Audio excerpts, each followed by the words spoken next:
him all the time. He's phenomenal what he's done. So whatever he's got left, he needs it tonight. Essuman is the engine, like his nickname says. Yeah, it's one of those. Ekow Essuman now 36. Ekow Essuman is the older man by a couple of years, but in terms of high-level experience, it's not really there. He's been splashing around kind of British-level water, and he's been doing well, British champion, etc. But this, in terms of level, is quite a huge step up for him. This is a massive step up, but on the flip side as well, when you've been Josh Taylor fighting at such a high level, the wear and tear that you can get on the body, on the results of the kind of fights, can also play a factor. So, yeah, but like you say, yeah, Essuman's no spring chicken himself. Yeah. It's going to be very, very interesting, but that's what makes the fight so intriguing to watch. So much coming up tonight, and one thing that has really got Scotland talking, which has really got the boxing world talking, is the return of Moses Itauma. He is the heavyweight that everyone is hyping up. You're hyped, aren't you, Nathan? Yeah, I'm very hyped. Yeah, he's very, very good.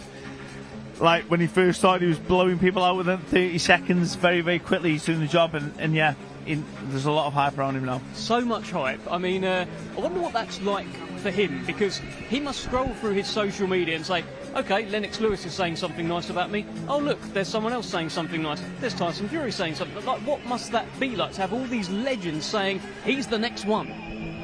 You can say that can have a lot of pressure, but on the flip side, it just depends how you can control that with your own ego. Can it overinflate yourself, and then all of a sudden you take your foot off the gas? What, like I spoke to you earlier, what makes some people perform is a little bit of fear, just because you need that to stay sharp. Like, if you think you're the greatest before you actually prove you're the greatest, you can come unstuck. But I don't think you'll do that. Like, say, when you got Lawrence Okoli and someone saying, oh, while he's done the sparring, he's had a lot of smoke blown up him from a very early age. But he has proven himself, so that's all that matters. Yeah, he keeps winning, and listen, he's taking on Mike Balogun later on tonight. Let's see if he gets rounds. Coming up on YouTube, we've got a number of fights here as well. Luke Bibby is back in action, looking to bounce back from a loss. He's the Billy Nelson trained lightweight. And then, of course, we've got Welsh against Morton, Luke McCormack, fight number 4 for him in his career. And what about Drew Limond? What an evening this will be for him, the son of the late great Willie Limond. Alex Arthur Jr. makes his professional debut. You only get one of those. And then what about this? One in your weight division, Nathan. Scottish middleweight title on the line. A little bit of Aston Brown against Reece Porter. Yeah, well, yeah. I saw Brown, his little graphics on the screen, and I thought, oh, I wonder who he is. So I was going to tag him and say, hey, mate, you're looking good on the screens. And I realised that I've been tagged by about... Is he Scottish? He is Scottish. I've been tagged by about 20 Scottish people in the past saying, you need to fight this lad. Listen, all the best for him tonight. He's looking good on the old graphic. So, yeah, I'll see what he's boxing like tonight. Hold on. Are you telling me that if Aston Brown beats Reece Bam Bam Porter, he's going to look over towards the hitman Nathan Heaney and say, you're next? Is that what's going to happen tonight? How many fights has he had? I think this is like 8. He's got a long way to go yet. Yeah. So, listen, mate, all the best tonight. And when you look over to me, I'll say hello. But yeah, he's probably 10 fights behind me, to be fair. Sure. Should be an absolute cracker, though. That's the Scottish Middleweight Championship on the line. One that I'm very interested in, this father-son combo, Alex Arthur and Alex Arthur Jr. They seem to be quite a duo. I had them at a press conference together. I asked them, like, how are you different? Junior was like, well, I'm better looking than him, don't worry about that. Yeah. But it should be fun tonight. But also, again, pressure on the son to follow in the footsteps of his father. It just depends how the genetics pass on, and I'm guessing Alex Arthur Jr. has probably got his dad's genetics, because I don't think he's had a premium there if he didn't think he was going to be good enough. And like you say, but there's always that pressure there in terms of when your father's been so good, for example, like Ricky Hatton and Campbell Hatton. But Alex Arthur Sr. was a phenomenal fighter, and the work he would have put in with his sons. I think he's got another Macaulay or something. I can't remember his other son's name, but I see him all the time in the amateur scene. Yeah, they're going to be good. And he trains him as well, so he trains his son, looks after him. And that's it. So it's not like someone else is taking care of him. You know, no, you can say that's a bad thing, like father and son. Father and son can really work. The hard part about a father and son relationship, like me and my dad, is you can't really distinguish between the athlete and the son. You want to look after them so much that if they do anything wrong, you absolutely chastise them and just you go harder on them than you would with any other fighter, and that can cause a bit of a rift. But if you've got a good relationship in terms of the coach and the athletes are not father and son, then you can be absolutely fine. Look at Enzo Calzaghe and Joe Calzaghe. Yeah. That's the best. Yeah. Like, I think Richie Woodall and his dad, I think his dad was his coach as well. It can work very, very well, provided you've got the correct, I don't know, mentality for it from a father's perspective as well, because the father can just be as bad as the son.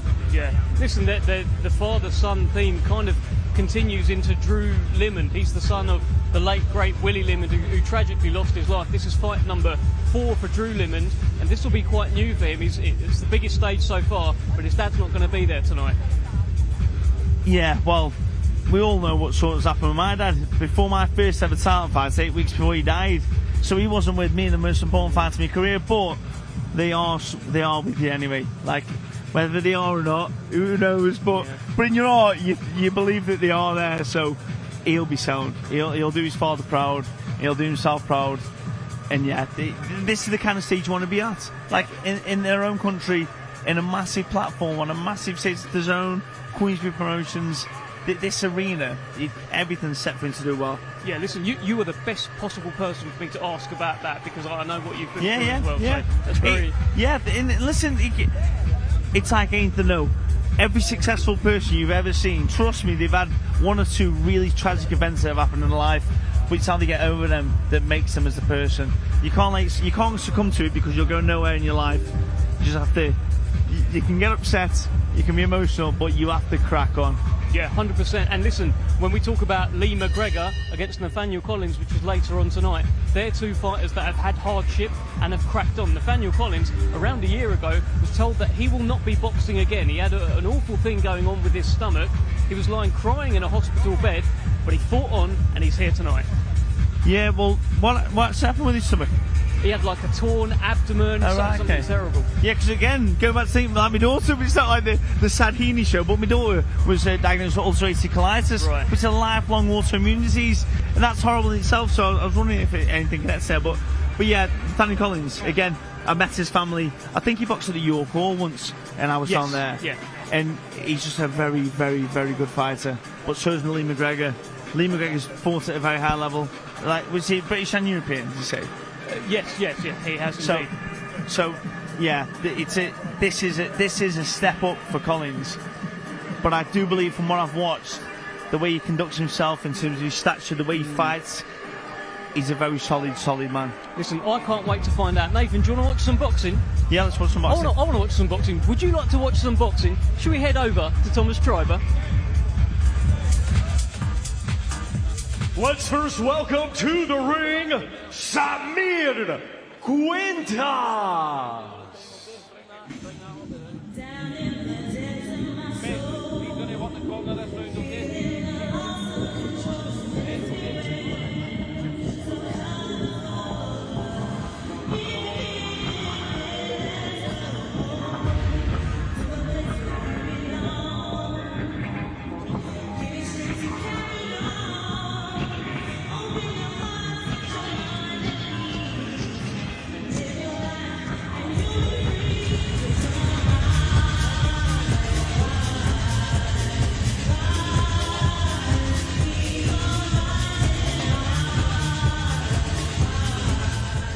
And now let's welcome to the ring, the undefeated Luke McCormick. Well, a very good evening and a warm welcome to the OVO Hydro Arena here in Glasgow. A big night of boxing ahead, a very big night indeed, and this is our very first fight of the evening. Plenty coming on YouTube and on the prelims on DAZN. And then the main card will start at 7 p.m.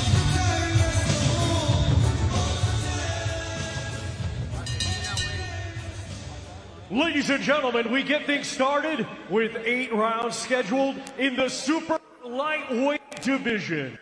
It's all being brought to you by Frank Warren for Queensbury, along with their great sponsors, Riyadh Season, 32 Red, That Prize Guy, Unibet, and Global Next Trade. A big thanks to those great sponsors. When the bell rings, our referee in charge and scoring this contest will be Darren Maxwell. Introducing to you first, fighting tonight out of the red corner, he comes to the ring wearing a blackwood green and weighed in officially at 143.4 pounds. Coming to us from Colón City, Panama, he brings a record of 4 wins with 5 defeats. Ladies and gentlemen, please welcome Samir Cuentas.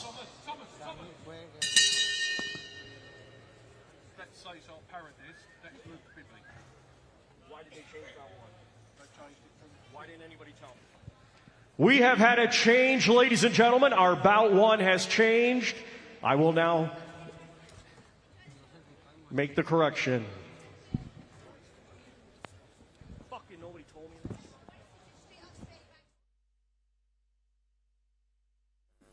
Apologies for this. There was a change in the running order, and we will get the action underway in just a moment. This will be Luke Bibby versus Cesar Paredes.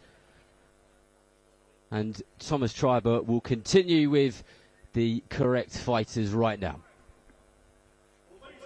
Again, a change with the order.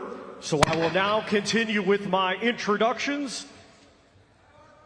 Introducing, fighting out of the red corner, wearing black with gold. He weighed in officially at 134 pounds. Coming to us from Lima, Callao, Peru. His professional record, 18 wins, 18 defeats, 1 draw, 5 wins by knockout. Here is Cesar Ignacio Paredes. And his opponent across the ring, fighting tonight out of the blue corner. He comes to the ring wearing green tartan trunks and weighed in officially at 135.3 pounds. He has a professional record of 9 wins, just 1 defeat, with 2 wins coming by way of knockout. He is the fighting pride of Perth, Scotland. Here is Luke Bibby.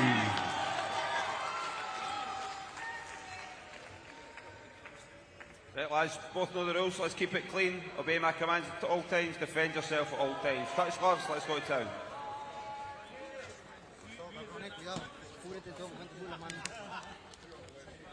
Well, here we go. The action will now start. Cesar Paredes from Peru in the black with the gold. And then Luke Bibby in those Scottish tartan shorts, training out of that fantastic and magnificent Billy Nelson gym. Welcome along if you're just joining us. You're joined by myself, Darren Rees, and former British middleweight champion Nathan Heaney. Good evening to you, Nathan. Good evening. Yeah, so far Bibby's come out nice controlled, he's taking his time. He's absolutely shredded, in great shape.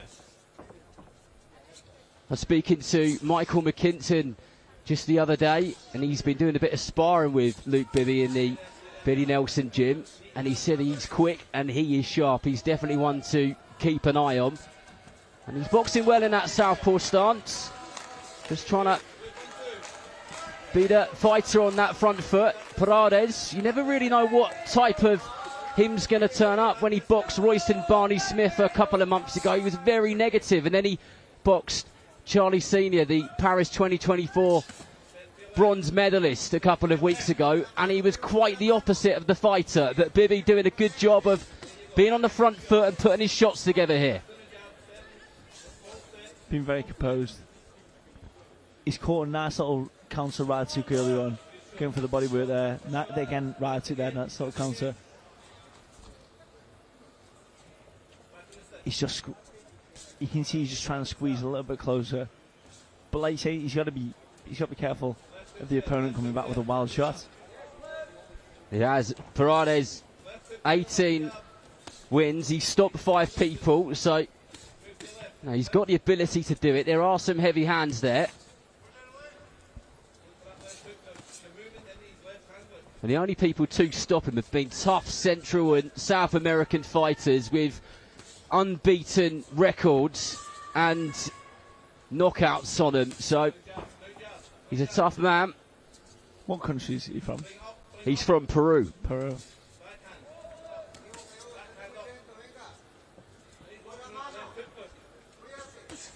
Lovely body shot. Lovely right hook to the body. That's what he needs to do. Just go again.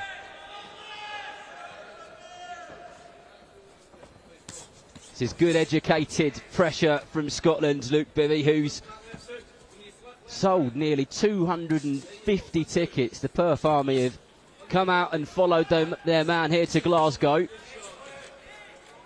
Again, just slips to that right hook to the body. Lovely body shots. If he keeps doing that, he'll break the guy down.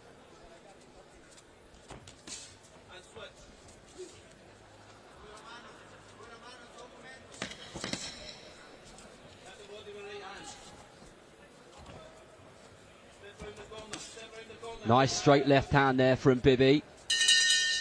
Good work. Educated pressure he's putting on him, Nathan. Yeah, very much so. Good first round. Nice control. Very good round. A good mature performance from Bibby, who's got 9 wins on his record, just 1 defeat.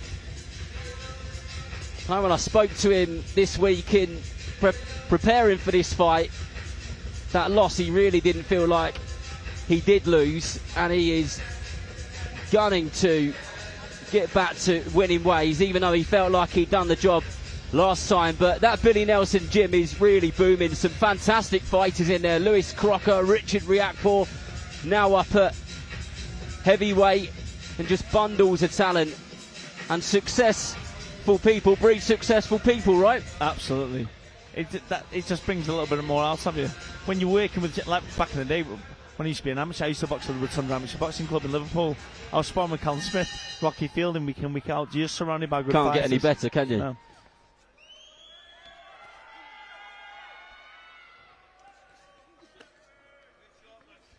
Paredes looks like he's going to have a little bit more of a go in this round, if the first 10 seconds is anything to go by. Good work there from Bibby, just doubling up that jab through that straight left hand. All 3 of those got through nicely.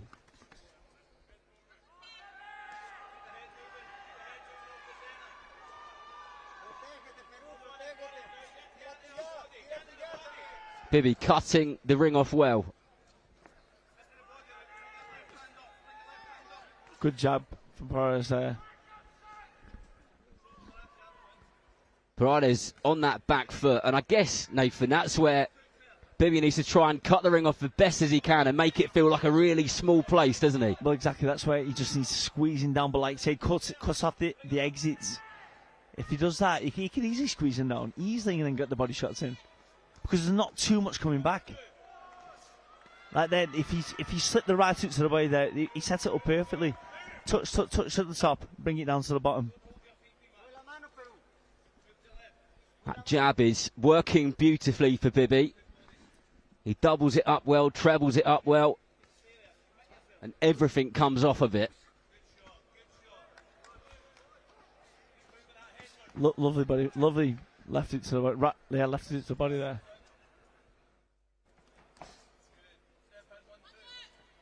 That's if he jabs down and comes over the top with the backhand.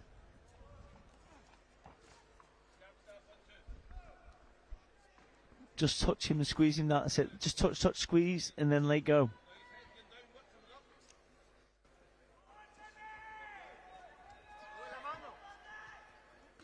This is efficient work from Bibby.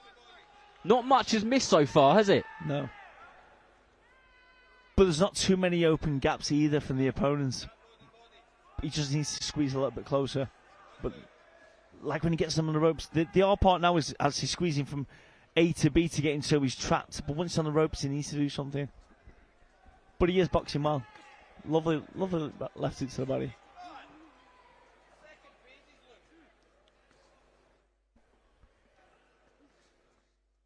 You can hear the instructions of Billy Nelson, obviously going in the 2 phases. He wants him attacking and attack again. It's the correct thing. Well, it's working well so far. Good lead hook there from Paredes. Just got through with that one. Let's just work off a solid jab. Lovely backhand. Good round. What Bibby's doing well for me, Nathan, is he's really good at disrupting any attacks, isn't he? So as soon as Paredes tries to come in with something, he just sticks that jab in his face and just ruins it for him, doesn't he? Yeah, absolutely. Like, everything works off the jab. One, controlling distance. Two, to like offset the opponents in the first place. And as long as he does that, maybe he can punch it a little bit harder for the jab. But he did also stab the jab to the body sometimes, well, which is quite effective.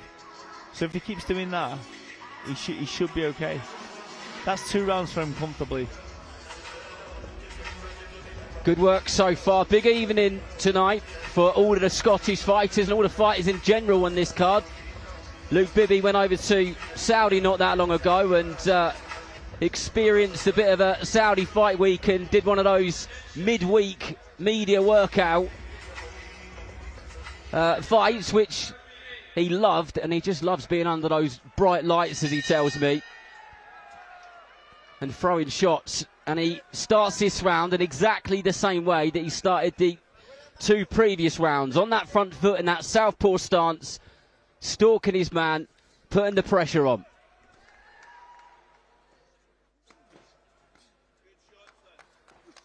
Totally random, but I'm going to give a quick shout out to Tom Ferranti and Joe Ferranti at home that are going to be watching the live stream, most likely anyway. 2 good Stokies. Love the boxing. And they'll be enjoying this fight. He's boxing very well so far, Bibby is. Lovely left uppercut. That's it. Looks like he's trying to go through the gears now. I like how tight and compact Bibby is. He's just got this kind of, he makes himself very small, even when he comes forward, and everything which he throws seems to come from that core. And he looks like he can punch a bit as well. Oh, he's in fantastic shape, and he definitely does look like he's taking the gear up just a little bit for this round. Paredes having a go, still there. Definitely a live opponent.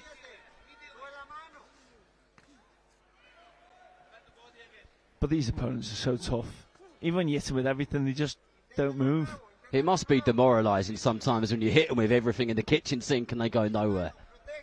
My debut was against a man called Darryl Sharp from Manchester way, Oldham. And every time you punched him, he just laughed at you. But he also did say I was one of the hardest punches he'd been in with, so I had to take that as a compliment. He'd been with some good lads. Great left hand snuck through there from Bibby. Really stuck his toes into the canvas. And that is an example of what we were just speaking about, of how tough these guys are. Bibby could, if he managed to get Paredes out there, be the first and only British fighter to do so.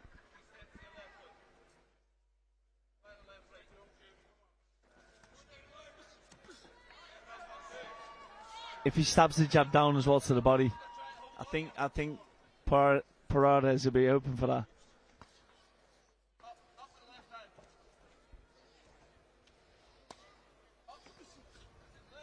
Good work on the inside. Lovely right suit to the body. That's what's going to break him down if he just works on body shots like that, little short shots. Well, I don't know how much you can hear at home, if you can hear Billy Nelson, Luke Bibby's coach, coming through, but every time he chucks out an instruction, Bibby nails it. Every single time, and that is quite the skill, Nathan, isn't it? To be in that moment, to be able to listen, then to be able to do it. Absolutely, and it's good to have the instruction that's correct in the first place. Sometimes you'll hear some coaches saying some things, you think you don't even think they're watching the same fight, but yeah, the instruction's correct, and like you say, he's following it correctly.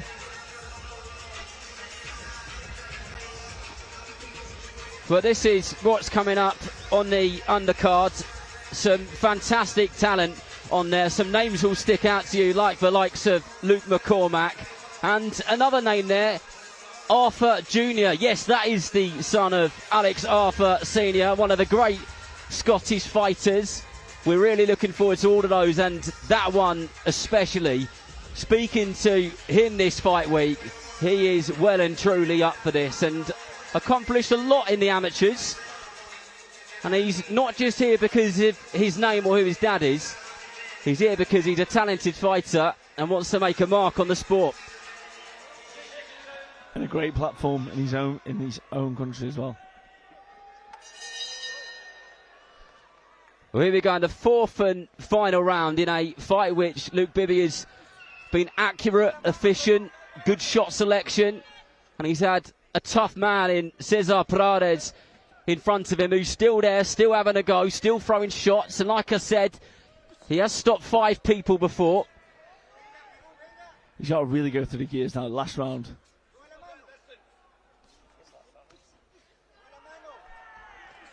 Good shot, good right hook. Well, you said he's got to go through the gears, and you just get the feeling he's just put his foot on the pedal a tiny bit more, right? Absolutely. Keep pressing, come on.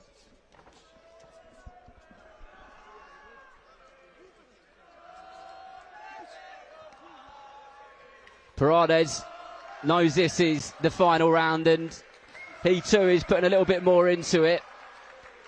Great support. This is what it's all about. Good boxing on the back foot there from Bibby as Cesar Paredes just tries to pile a bit of pressure on himself.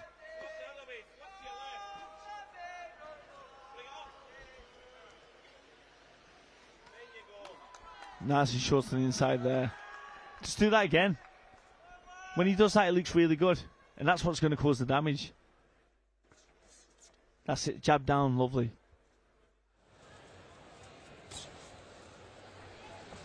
But like when Billy's saying about the 2 phases, stab down and go back again. Like say, move to the left to keep away from that backhand. Good consistent work here from both fighters. Bibby just lands that lead hook really beautifully. 2 or 3 times that's landed in this round alone.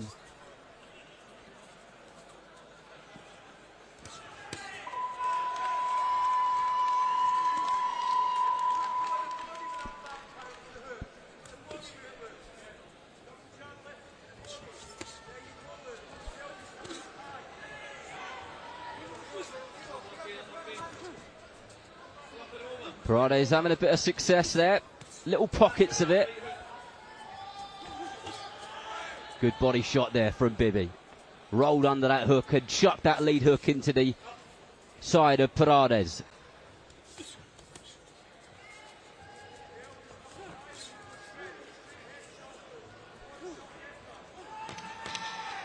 Last 10. Come on, go through. Come on. Well, Bibby has boxed really well here tonight and finishes the fight in a strong way. He'll be pleased to get that one under his belt. Another tough opponent on his record. And I'm sure Billy Nelson and the coaching team out of that gym will be pleased with what he did. There's always stuff to work on. But he did a solid job there. Very good. Did what he needs to do. There's little bits you can hear Billy Nelson calling out that would obviously improve his performance a bit more, but overall it's good.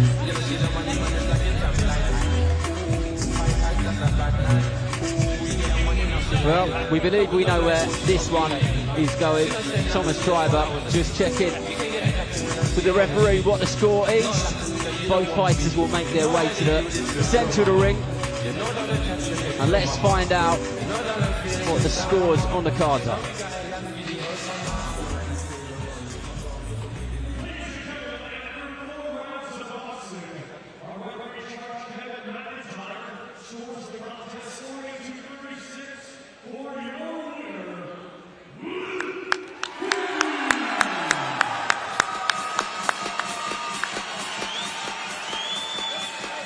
Well, big smiles on the face of Bibby as he just poses there in that tartan outfit in the middle of the Glasgow Hydro Arena. Massive moment. And very well done to him indeed. And like I say, very well supported fighters as well. When you're so early on the card, you don't normally have that many people going. But he has got a lot of people here. It's fantastic. Really after the line. And a funny story, him and Billy Nelson, he was struggling to get in the start. The security guy wouldn't let him through the gate. his name was on the list. He's like, he's my fighter. My fighter. Over to Thomas Treiber for our next fight.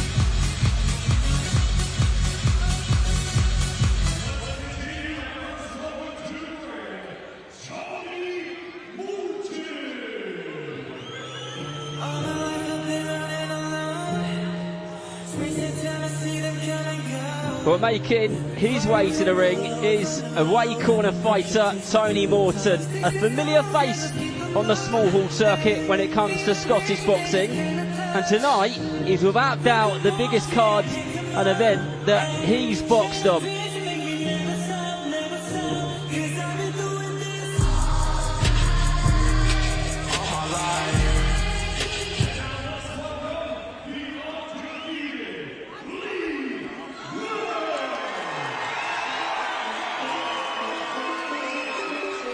Here is Lee Welch, a young man who's been fighting all of his life. As a kid, he took cancer on and won by knockout. Since then, he's won multiple amateur cups and titles, and he's been a true professional throughout. Just 21 years old and making a name for himself in this professional game. And it's fantastic to hear a noise when Thomas Treiber announced his name in this spectacular arena. Again, such a young fighter, very well supported.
Well, 9 years ago, Lee Welch rung the bell after beating cancer. And there goes the opening bell as a 21-year-old starts his 5th professional fight. Lovely right to the body. Started very sharp. Good right hand though from Morton. Oh, lovely backhand. He's got to be careful, Welsh. Nice body work, but Morton's a game fighter. Morton boxing out of those claret and blue shorts from Glasgow in that southpaw stance. He looks tidy. He ain't no pushover. It's going to be a tough night, this one, for Lee Welch. It's the backhand counter that Morton's looking for the most. And he's come off a few times. Good work from Welsh. You can see his corner want Welsh to really put the pressure on, have a really fast-paced start with the instruction and shouting. Oh, lovely work from Morton. Oh, lovely shot. Morton just throwing some big shots there. Seems to box well on that back foot, especially on those ropes, and they come out of nowhere. But that was a really good right uppercut to the body from Lee Welch. Morton just needs to make sure doing it over there, body shots. Just like that. And down goes Morton on cue. Lovely body shot.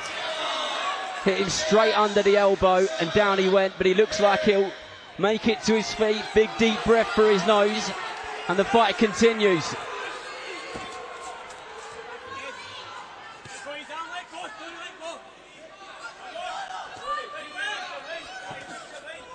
But again, a good backhand. Oh, big backhand by Morton. Welsh can't be silly, but at least he's got caught there. He's got caught again. He can't be silly. He's landing good body shots, but Welsh got caught with the backhand again. A big one. Both of these guys are landing good shots on each other. Welsh is the stronger fighter of the two.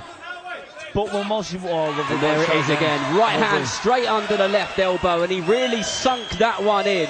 And Morton looks to his corner in a little bit of surprise. Will he continue?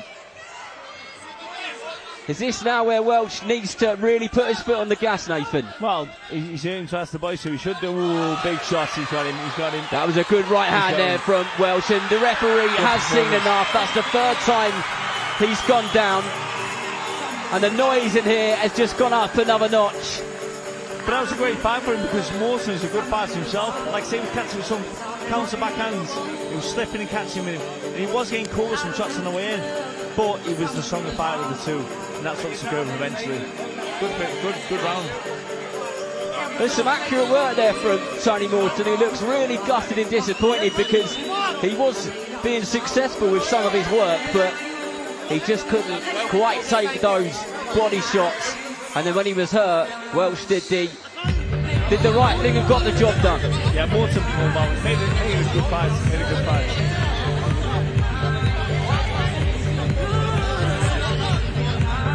Well, Lee Welsh does move to 5-0, and that is the second knockout now on his record.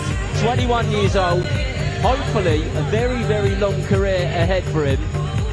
And another good Scottish boxer to keep an eye on.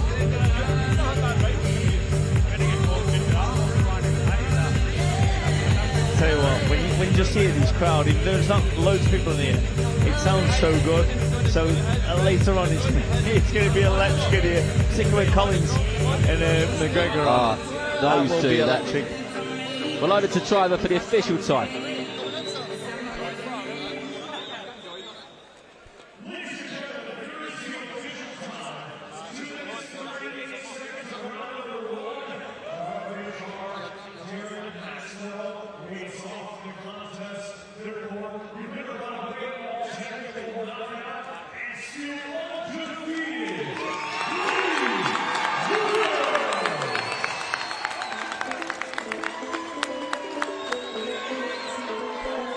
Solid work there from Lee Welsh. He's bought a lot in his life already, and a remarkable young man who's just done a very good job on a live and dangerous opponent. And Dev and Nathan are going to fill for us now. Okay, well, what a performance that was. You commentated on it. Fantastic stuff. Yeah, fantastic. What I loved about the fighters, the away fighter was game. Yes. He was, at first he was one that was catching the shots, he was catching the counter backhands, and Walsh was walking onto some of the shots. But the telling tale in the end was he was just too strong for him. Yeah. Way too strong for him. The body shots were very, very good the way he slipped them in.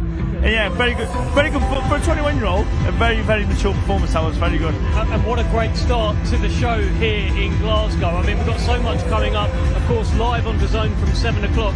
Still so much coming up here on YouTube. We've got the likes of Luke McCormack. We've got that brilliant Scottish middleweight title fight.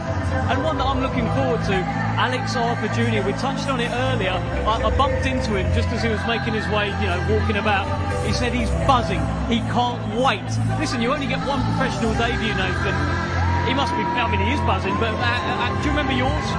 Yeah, I do remember mine, but mine wasn't here. It was in a freezing cold food hall in Bilston, Walsall. It was dreadful. But when you got a platform like this, and when your dad's been your country's hero throughout the boxing stage, and now you're here yourself, like say on your debut, everyone's buzzing for it. Yeah. The atmosphere was great with the fighters we've had just.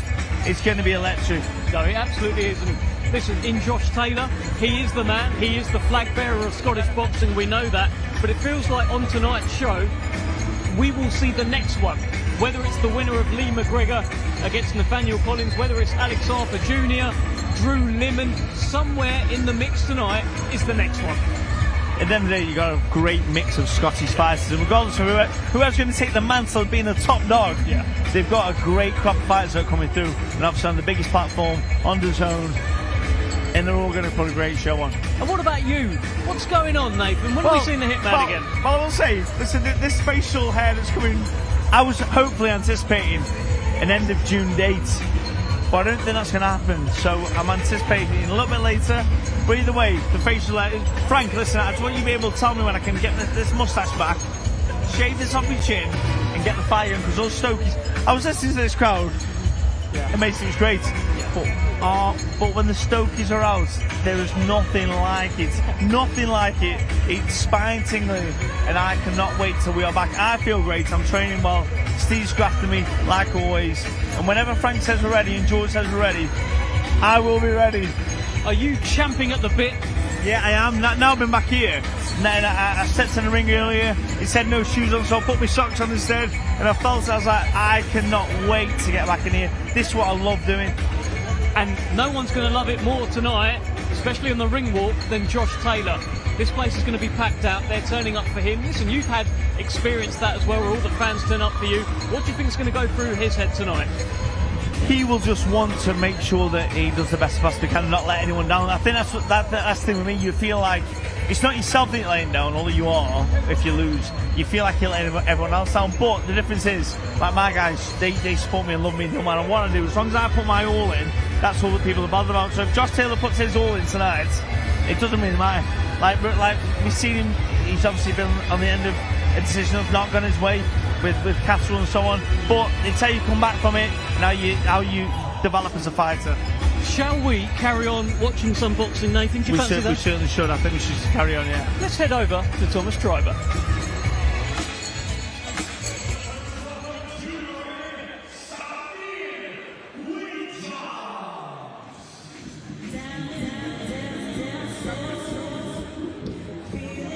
Well, making his way to the ring here in Glasgow is Samir Cuentes, a complete unknown on this side of the Atlantic. He's won more than he's lost, he's never been stopped, and if he's anything like the tough as nails Central and South American fighters we've seen here before, you can bet your bottom dollar he's as rugged and as game as they come.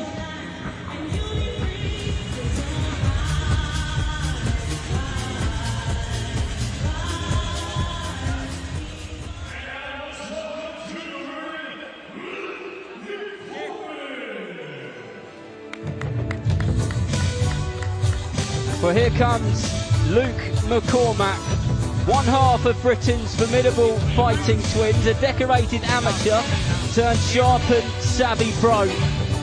This kid knows this sport inside out, and we always look forward to watching him.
Well, here we go. A conveyor belt of fights this evening at the Hydro in Glasgow.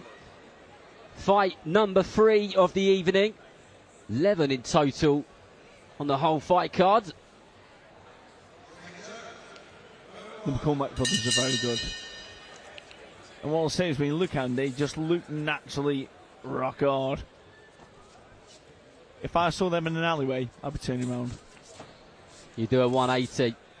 Luke McCormack in those all black shorts with the white boots, and Samir Cuentes of Panama in the black shorts with the green trim.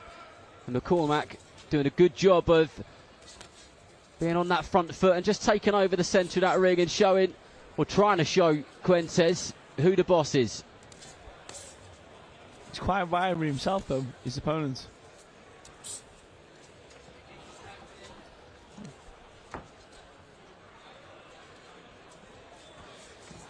Oh, big backhand. Just missed, but it was big. This one scheduled for 8 in the super lightweight division. McCormack just measuring his man up with that jab, just trying to gauge his distance at the moment. I'm sure he'll get there.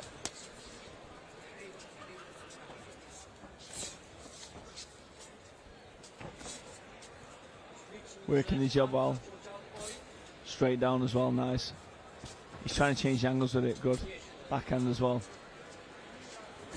That's it, he's bringing it up and bringing it down. He's trying to make Cuentes think a little bit in terms of where it's going to come from. Nice shot.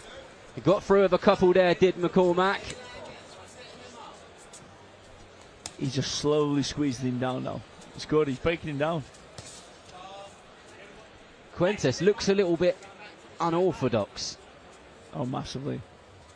Which can sometimes be quite troublesome, can't it? Because you're not used to, well, when you're a boxer, a professional boxer, those tight shots sometimes are easier to defend. So when they're coming from all different directions and angles. Whoa, big right. To be fair though, Cuentes did land a good right hand himself earlier.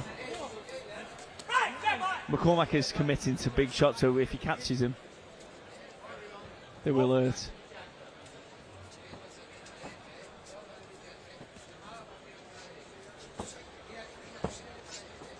I want him jabbed down again. When he's jabbing to the body, he's causing some issues. He was mixing it up.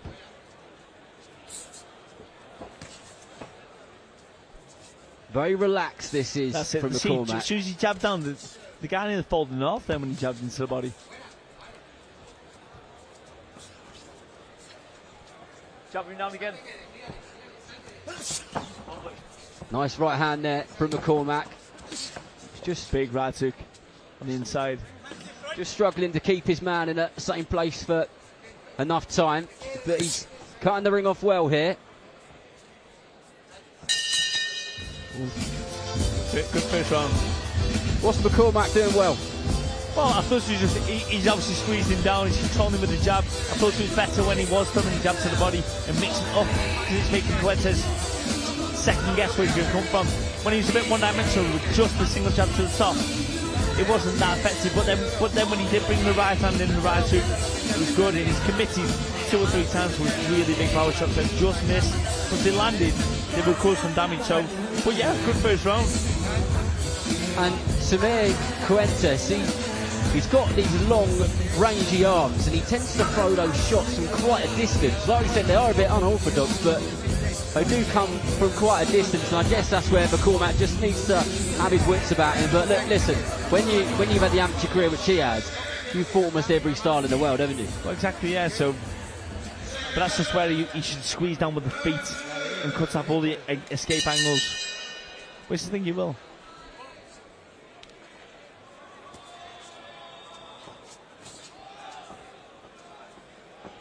That's it. Jab up, jab down.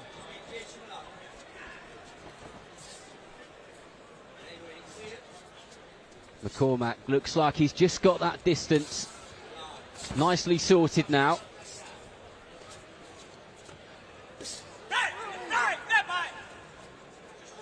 The referee just going to have a word there for punches around the back of the head.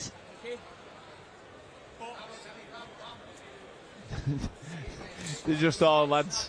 these McCormack boys are.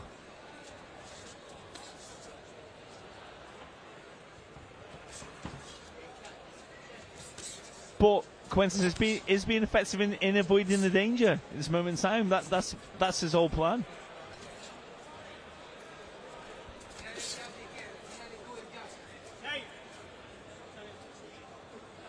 The gum shield has come out of Luke McCormack's mouth. He's just got this look about him. He's just got a real spiteful kind of look where he just wants to do some damage, doesn't he? They look like wolves. Like actual wolves. Hungry like, ones. If you had a wolf that was a human, the McCormack twins, or brothers, should I say, would be...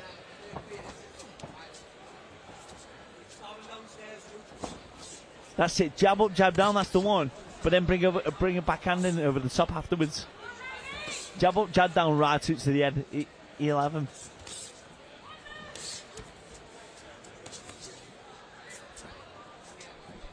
Nice defensive work there from McCormack. Just used his feet to get out of danger from that straight 1-2.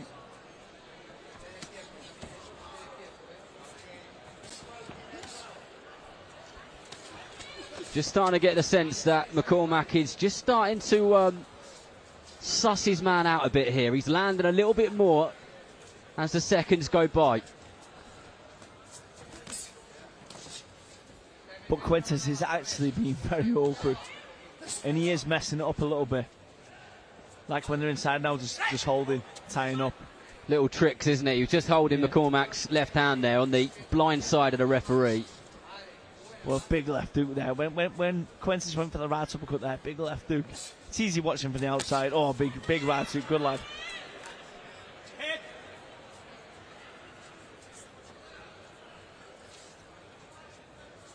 That's it. Yeah.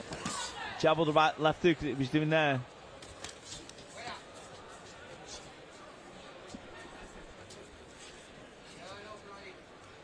Quintus just trying to hold on to McCormack there, shoves him off with that shoulder, and then he gives... Oh, that was a beautiful left hook there from Luke McCormack. And Samir Quintus, I do not believe will make it to his feet because that was a heavy knockdown. But just as I say that, he jumps up to his feet, but the referee looks like he's seen enough, and if he wanted to continue, he wasn't showing that he wanted to continue, was he? Well, to be fair, it's like Tyson Fury there against Deontay Wilder. It looked like he was dead, and then he just absolutely come back to life, like the Undertaker. I get why he's frustrated, but I do get why the referee has stopped that. Because literally, as he stopped it is when he came back to life. Because he was completely gone on the floor. And he's disappointed.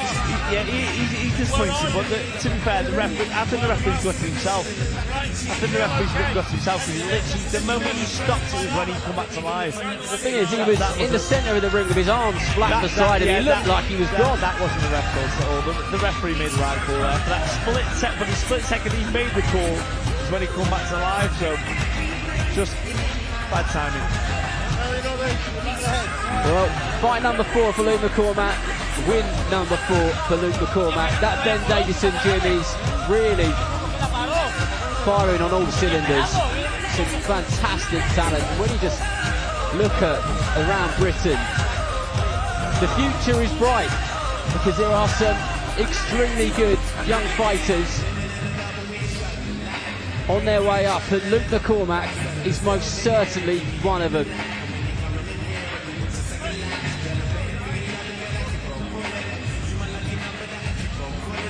Well, let's get the official time from Thomas Stryber.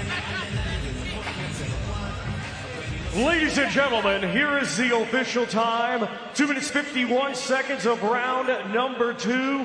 Our referee in charge, Darren Maxwell, waves off the contest. Therefore, your winner by way of technical knockout and still undefeated, Luke McCormack.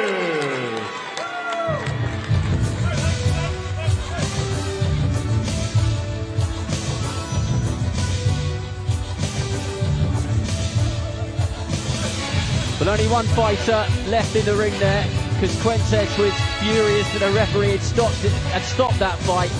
But like me and Nathan Heaney said, he wasn't showing that he wanted to continue, flat out in the centre of the ring. Let's head over to Debbie's with Nathan Healy. Well, I'll tell you what, Nathan, you seem to be a good luck omen. Everywhere you go, knockouts follow. Another one. Yeah, no, great. Quintess was quite awkward, and I don't think he was really finding his range against McCormack, but then that left hook they caught him. Oh. But I felt for the ref actually, because the moment that the ref stopped the fight was when that Gagey just come back to life, like the Undertaker. He's like, yeah, he got up so quickly. Yeah, and you can see the referee was gutting, but because he didn't want to make a decision, but he was the right decision. Yeah, he wasn't happy at all, the opponent.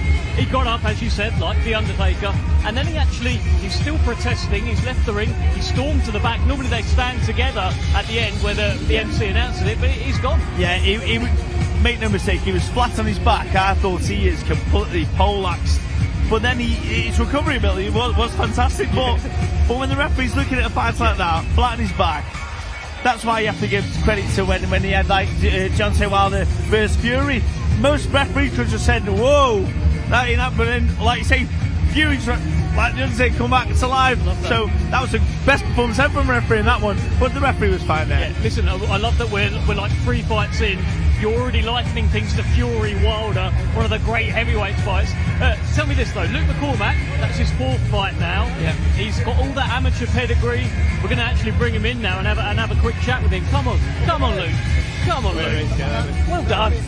How was that for you? It was alright. I was trying to get back in the ring, get a little bit of activity. I've been out the ring so long, just every performance I think I'll just get better.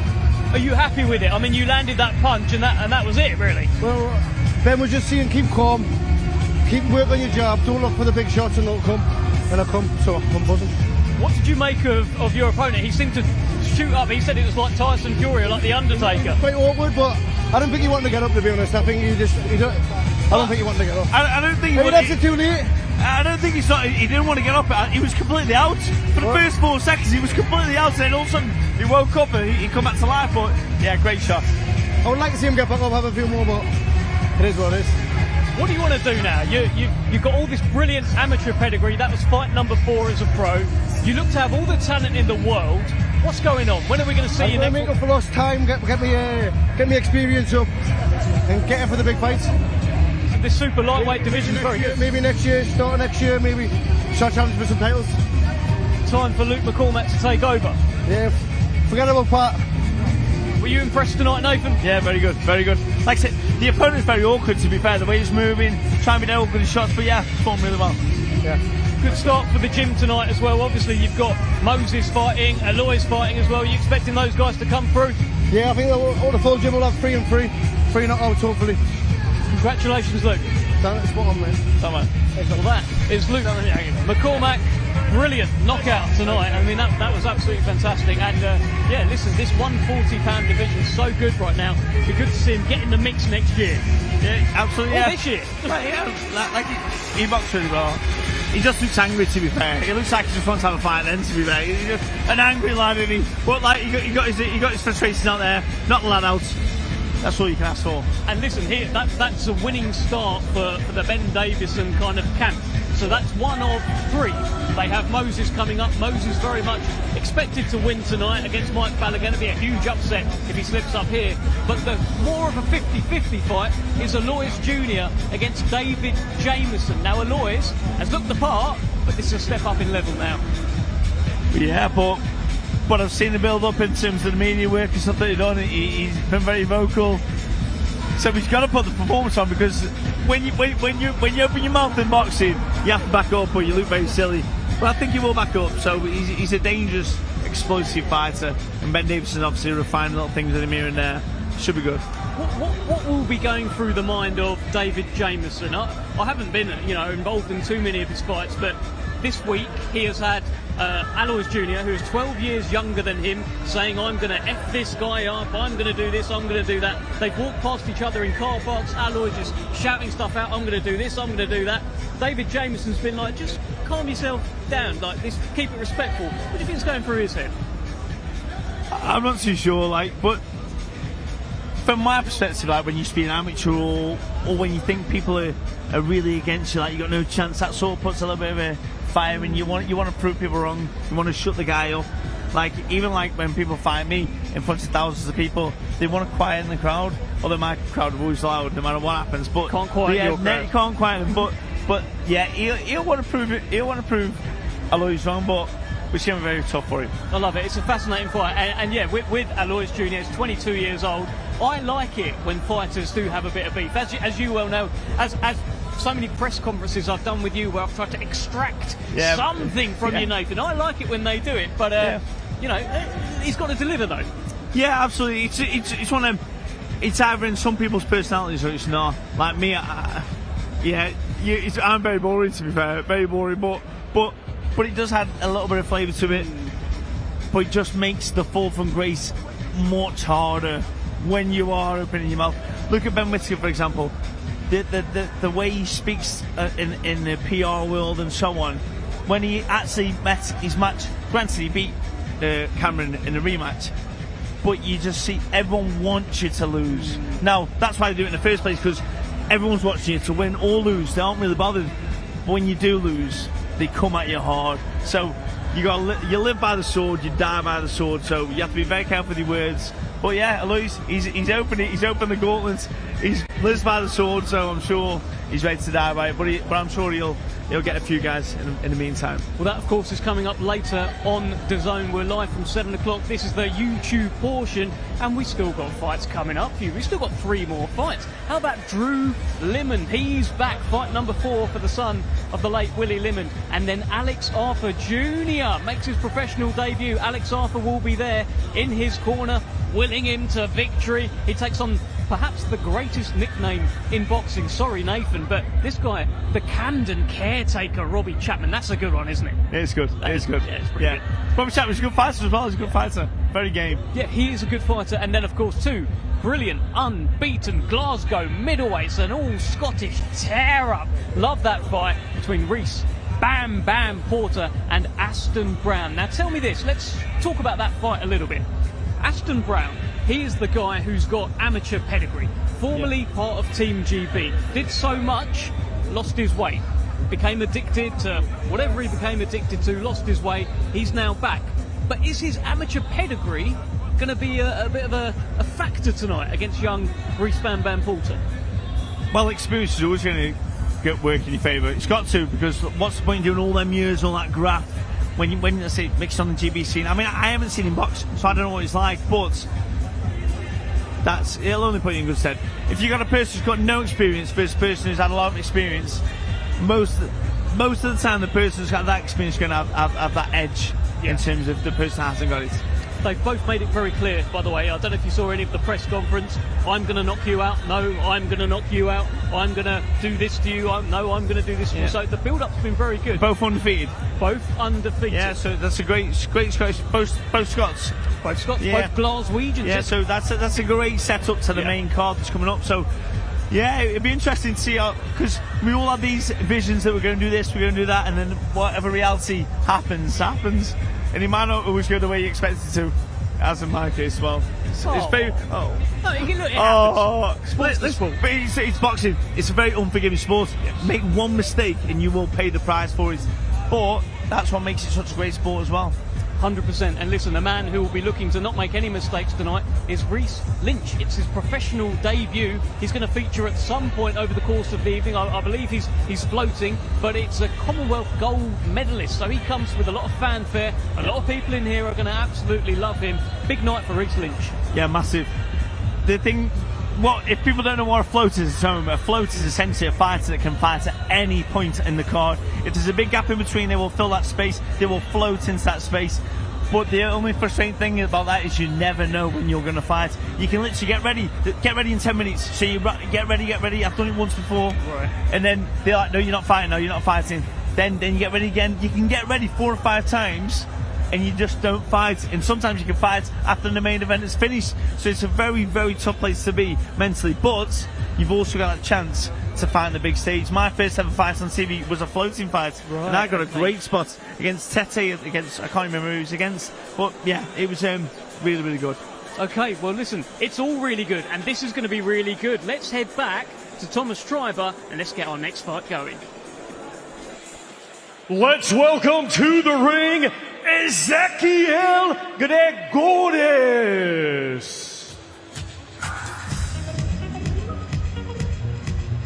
Gregores, hailing from Buenos Aires, Argentina, is becoming a familiar face on UK shores, particularly in that away corner.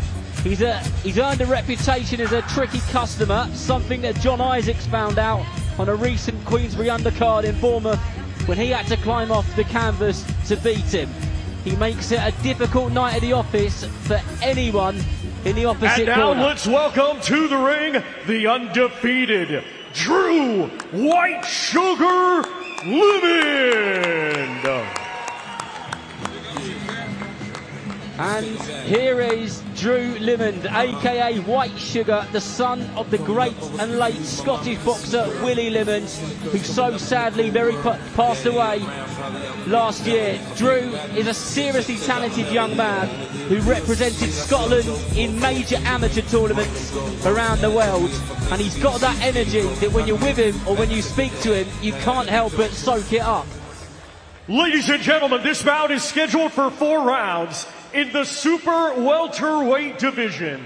Brought to you by Frank Warren for Queensbury, along with their great sponsors. Riyadh Season, 32 Red, That Prize Guy, Unibet, and Global Next Trade. When the bell rings, our referee in charge and scoring this contest will be Kevin McIntyre. Introducing to you first, fighting tonight out of the red corner, he comes to the ring wearing white trunks and weighed in officially at an even 150 pounds.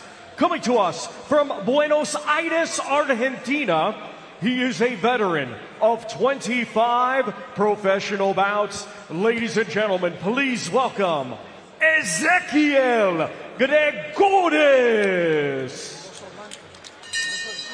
And his opponent across the ring, fighting tonight out of the blue corner. He comes to the ring wearing green, gold, and purple, and weighed in officially at 148.8 pounds. Undefeated, he has 3 wins. One of his 3 wins coming by way of knockout. Ladies and gentlemen, from right here, Glasgow, Scotland, here is Drew White Sugar Limond.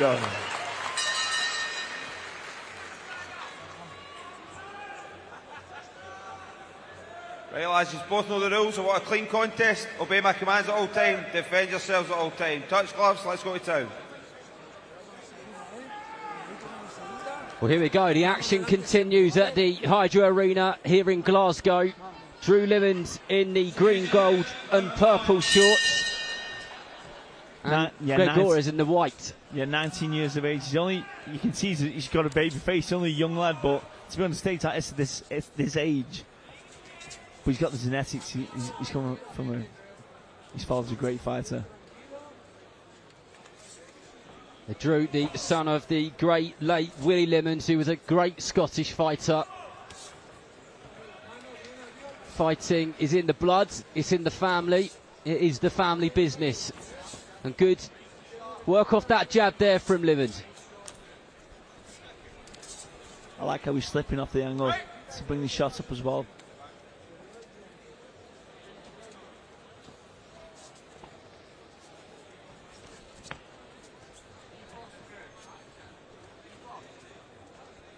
He's trying to feint. Good jab. He's not rushing anything at this moment in time, which is good. I caught up with Limond this fight week and he was absolutely buzzing. The excitement to get in there, to get in there and do a job, he was bubbling with it.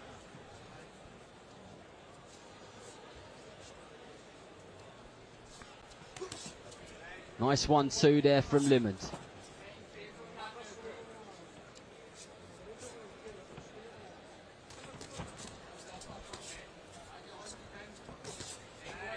Good, solid shots there and drives that right hand into the body, follows it up with the left one. Yeah, it's a lovely right to the body, jump for it again.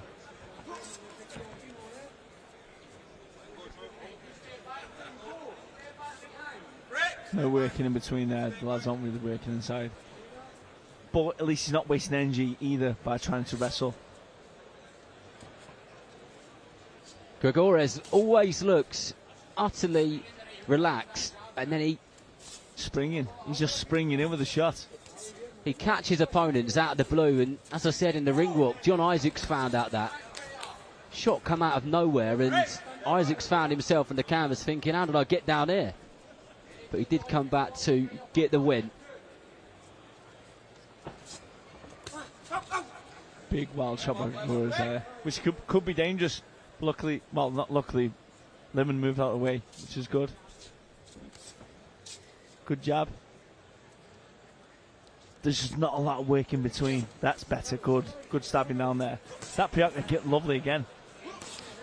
When he preoccupies like that, it's much better. Can you see any openings with Gregores? Is there parts that you would be aiming at if you were on the other side of the ropes this evening? The only thing I can see is if you were squeezing down towards the ropes, stab the jab to the body and come over the top of the right hand. Whether it's a hook, that's the only way you can do it. You got to go up and down, up and down, up and down. Well, this one is scheduled for 4 rounds, so 3 to go.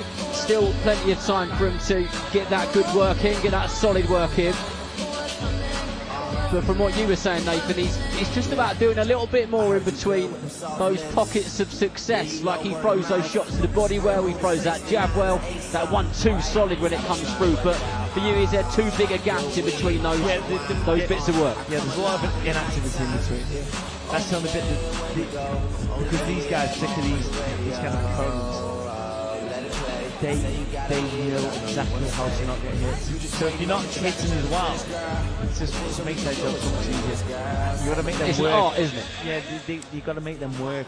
If they're gonna survive, you got to make it so they work to survive, because they will survive all night if you don't.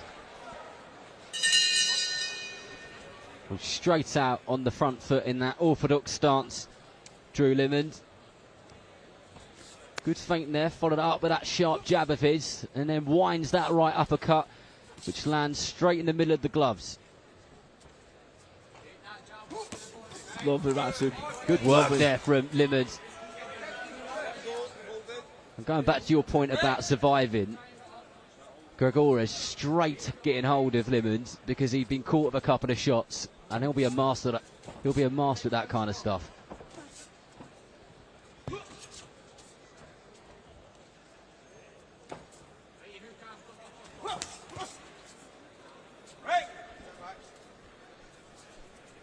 But you have to remember, Limond is only 19. That's well, I'm 36. I'm old, but he's a baby, and there's a lot of experience you get. Well, I think when I was 19, I was getting hammered by senior amateur boxers.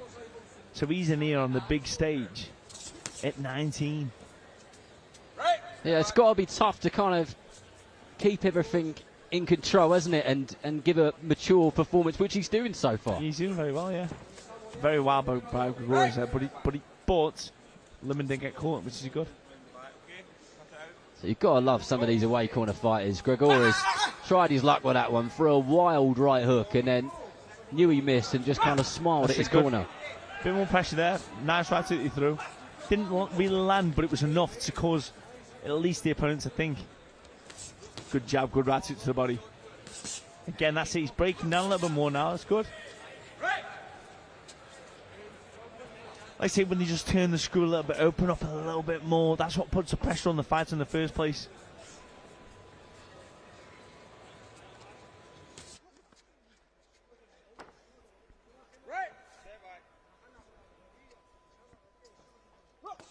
Nice straight right hand from Limond.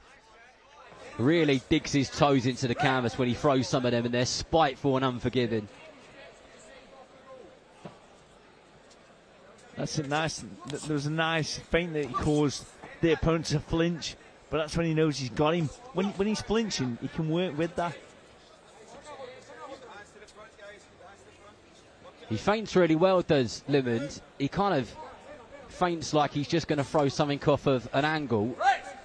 And Gregores falls for it a few times, or has fallen for it a few times. A very awkward opponent, though. like I say, one of them opponents that you need the experience to know how to break them down. But Limon's doing well. He is doing well. Again, going back to his age, he is only very young, 19. He's working good here, good work. But again, he's getting tied up here. But that's the experience of the opponent. Is there anything you can do as a fighter to avoid being tied up when you've got somebody who's so good at it, who is there to survive? The only way you can stop it is by just keeping the range. But the fact of the matter is, he's got to squeeze him down where he can land the shot but not get tied up. So that's the hard skill that you need to develop, essentially. But that's what these fights are about, aren't they? When these young fighters, early on in their career, this is the apprenticeship. Yeah, absolutely. He's boxing well, doing well.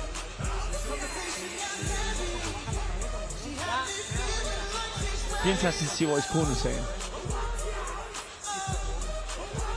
Well, he's nodding and taking in all the information which is being fed to him in that blue corner. And the second that the 10 seconds shout was ready, he was up and out of his seat and raring to go. Lovely. Nice passage there. Work that again. Lovely.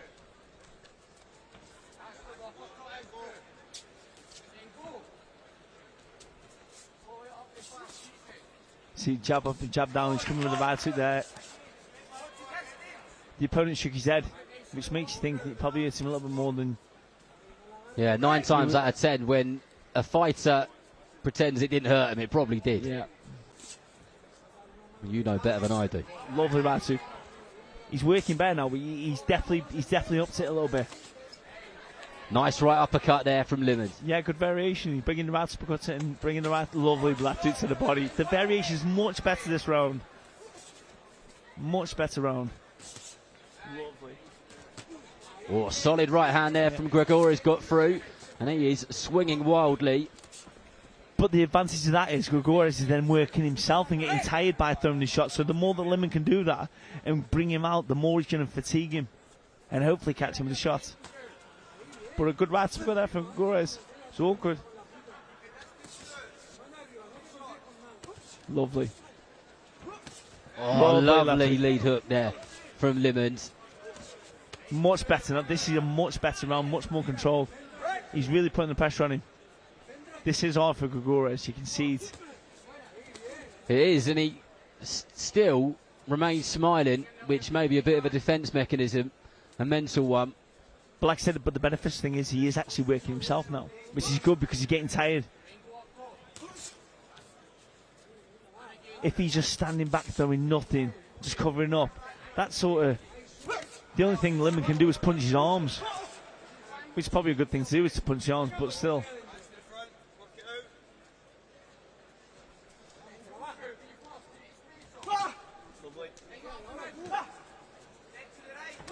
Oh, beautiful right uppercut. Just slipped the jab of Gregorius and then just threw that right uppercut from the outside.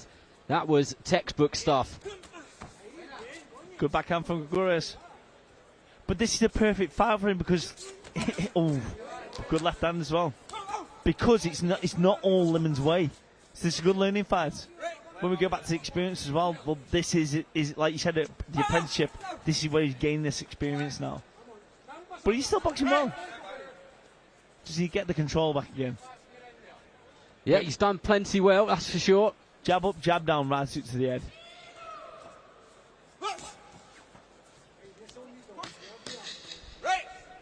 For me, Gregorius is trying to make this. He's just trying to take any flow out of Limond. And it's almost like he's trying to make it a bit of a boring fight. Well, let's have a look at what's coming up from 7 p.m. live on DAZN. Alois Jr. versus David Jameson kicks the main broadcast off. 24 wins between them, 18 knockouts. Our live float this evening is Reece Lynch. He made history becoming the first senior amateur to win a medal for Scotland at the World Championships. He makes his pro debut tonight. Moses Atauma against Mike Balogun. That's going to be an interesting one to watch. Dynamite in both hands is Moses Atauma. Then one that me and Nathan Heaney are extremely excited about. Nathaniel Collins versus Lee McGregor, and then of course it's the big one. Josh Taylor up at welterweight against the engine Ekow Essuman. Do not go anywhere.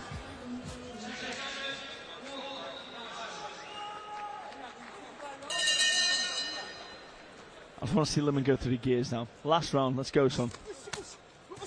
Lovely. Gregores for a bit of a sloppy right hand, and then Lemon punishment with a left hook to the body there.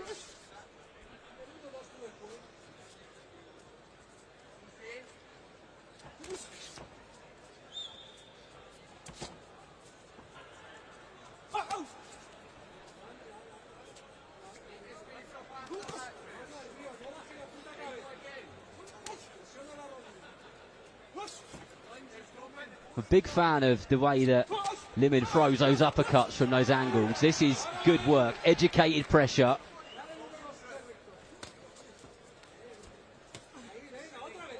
I'm just starting to get the feeling that Gregores might have a bit of a smile on his face when he hears that final bell, assuming he does hear that final bell.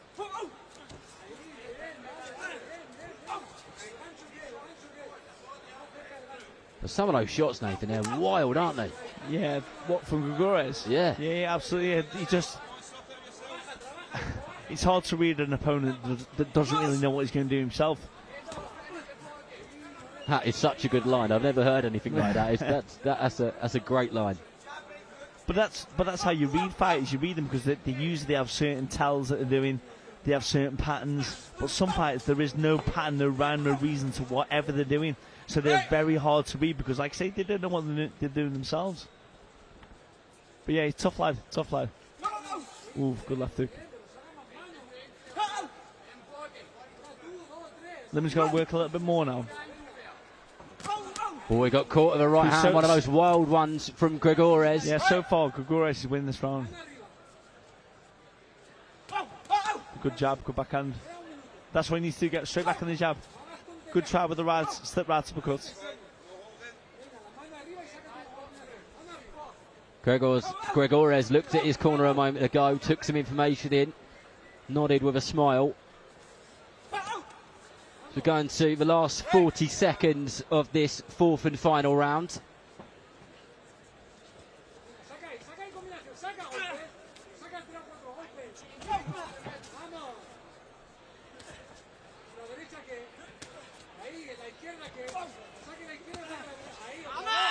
Lead hook got through there.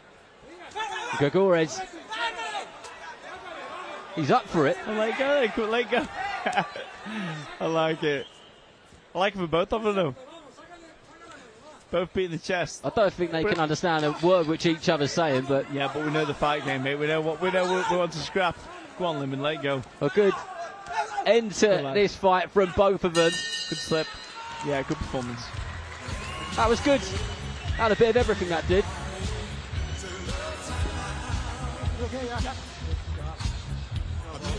We'll see how the referee has scored this one in just a moment. A performance Summer League Drew Lemon and his team will be able to look back on. Certainly do plenty of learning from it. But he does lots well. Shots are solid. I don't know how well they come through on your TVs or however you watch it, but when he throws, they do go with a fudge from just a couple of feet away.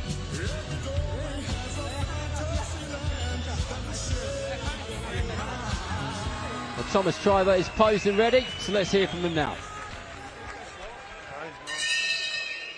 Ladies and gentlemen, after 4 rounds of boxing, our referee in charge, Kevin McIntyre, scores the contest 40-36 for your winner and still undefeated, Drew White Sugar Lemon.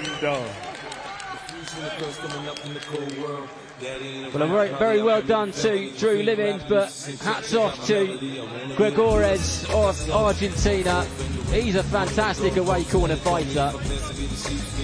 He is a bit wild, but he does some good work as well, and I love that he does his job, even though it's a tough one, with a big smile on his face. Yeah, no, it was good. Like he did what he needed to do. Kept the range. It was all good shots he threw. He had to caught them in different times. that was good prelims. Still live for that.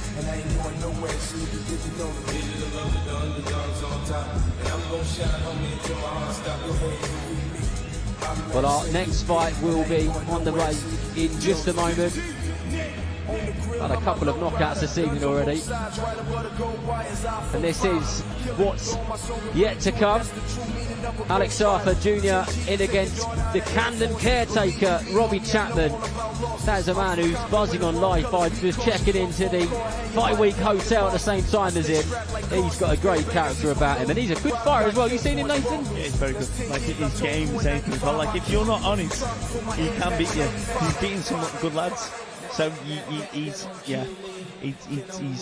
full on his game. He's got an artist engine on him as well. So yeah, Arthur Jr.'s got to be honest. And do you know what? He's not been stopped for 5 years and 60 fights. Really? That is how tough he is. And I've watched him loads of times. He'll have fought everyone as well. Yeah, he's one of those. And the sport would be very, very different without those away corner fighters, or whatever you want to title them as. And then, of course, it is the Scottish middleweight title up for grabs between Brown and Porter. They don't really know each other, but it seems they don't like each other very much as we've built up to this very special evening in Josh Taylor's homecoming.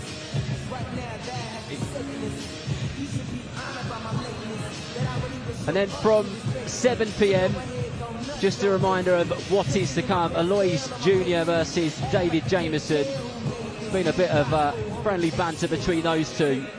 18 knockouts between the pair of them, so both of them can punch. And then Reece lynches the float. He doesn't know when he's coming on. You're explaining on the... I've just been told that is no longer at live flow, which I'm sure he'll be pleased about, so he won't have to warm up, warm down or anything like that. He's in against Brazil's De La Vera, who's a tricky customer. Then, of course, Moses Atauma, who is being spoken about to be the next big thing when it comes to heavyweight boxing, not just in Britain, but worldwide, against America's Mike Balogun. And then, probably my favourite fight on the whole card, Nathaniel Collins versus Lee McGregor, an all-Scottish clash. This place will be electric when those two get it on later. And then Josh Taylor, for the first time up at welterweight, against the engine Ekow Essuman. After Essuman's last fight against Owen Cooper, I interviewed him backstage and I said, what's next? And he said, world title. I need a world title. I've got to get that. If he beats him tonight, Nathan, he could be a bit closer, couldn't he? Well, he would certainly deserve it if that's the case.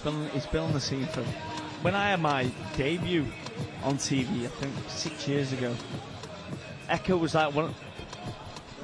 Right, we're ready for our next fight. So over to Thomas Schreiber. Let's welcome to the ring, Robbie, the Camden caretaker, Chapman.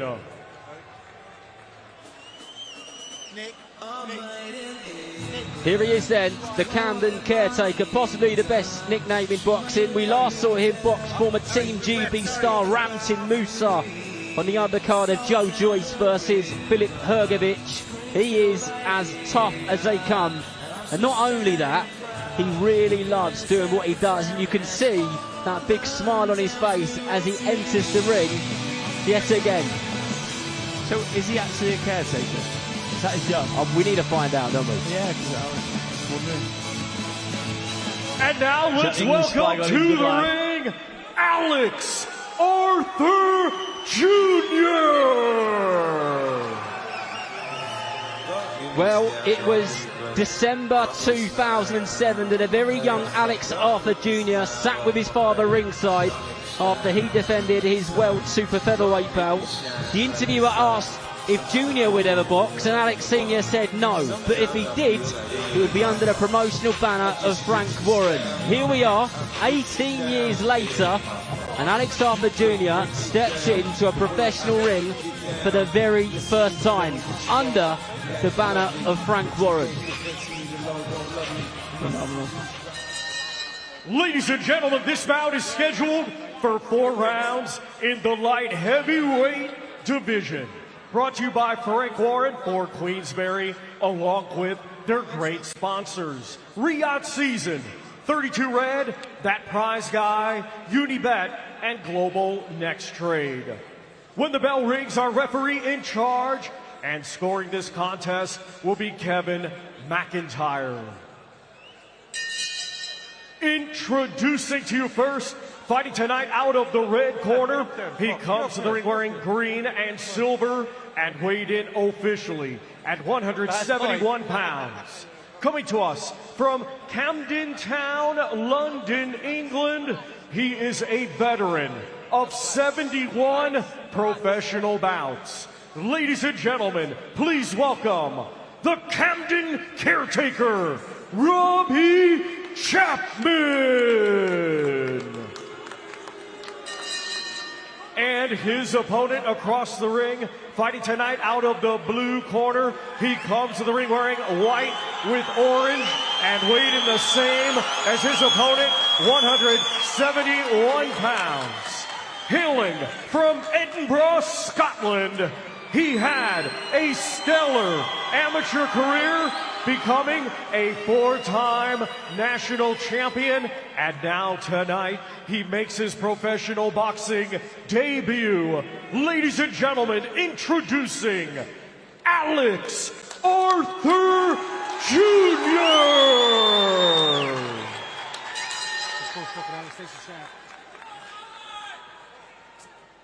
Right, lads, both know the rules. Give it a clean contest. Obey my commands at all time. Defend yourselves at all time. Touch gloves, let's go to town.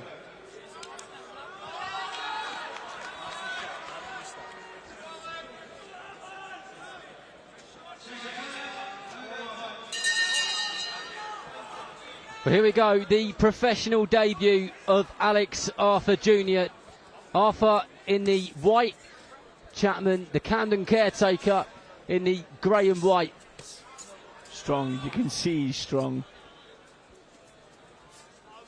The way he's leaving them shots in. Just them few that you put there, see the weight behind them. He won 5 national titles as an amateur, did Arthur Jr. Adam Booth in his corner as well. Yeah, I spoke to him about this. I said, will your dad be in your corner? Obviously he's trained by his dad, but he said that he isn't able to this time because there's some stuff which he needed to get sorted with the British Boxing Board of Control. So Alan Booth is in the corner as head coach for this one, but obviously his dad is there and watching very, very closely. His dad was a phenomenal fighter, but genetically, the man can do standing ab rail rollouts for reps. Like, that is insane strength. So he's got some good genetics from his dad passed down. Lovely. His dad was a very special fighter, and I spoke to Junior actually. I said about the first sparring session you ever did, and it was with his dad, and he said his dad hit him with a body shot and he folded like a deck chair. They were the exact words which he used. Dads do put you in your place. I once sparred my dad and he gave me an absolute pasting. That's what they're there for.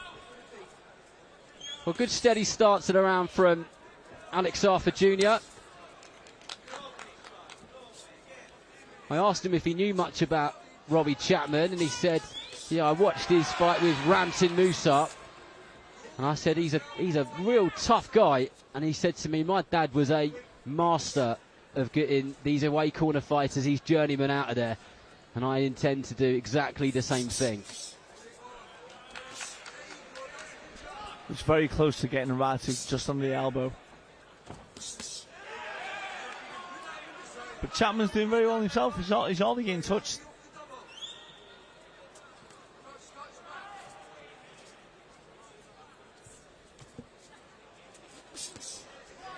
Chapman's making him work.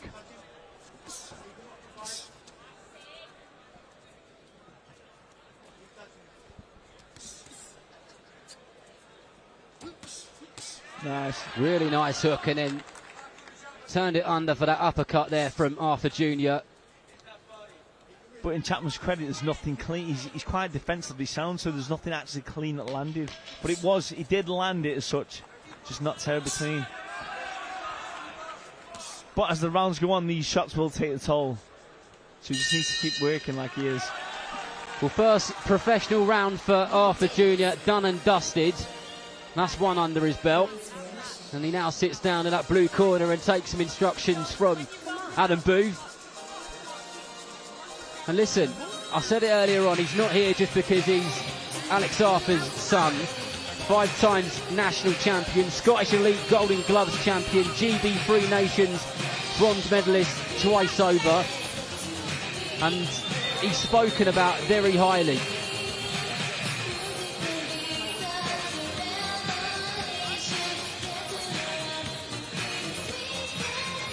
What do you think they will be saying to him in that corner, Nathan? More of the same? Pretty much, yeah. Just probably still a little bit more work.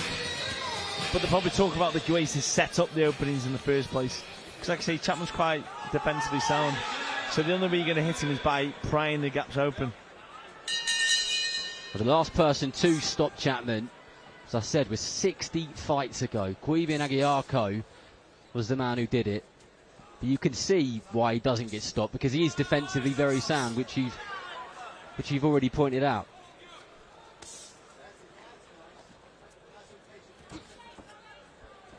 But you see many fighters, when they start off their career, they'll have like 10 wins, 9 knockouts.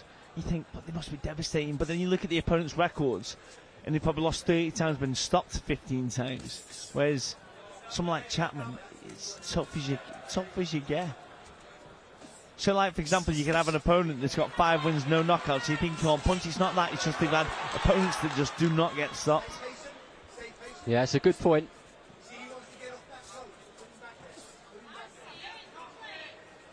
Adam Booth just trying to encourage Alex Arthur Jr. to get Robbie Chapman onto those ropes and pin him back there, he said.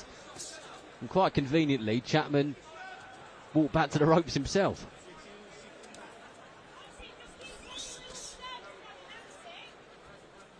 I'm trying to see if I can hear what Adam Booth's actually saying.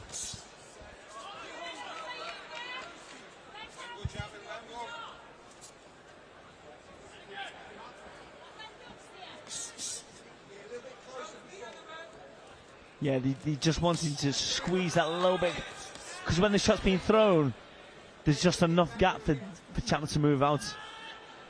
He's not trapping him and such.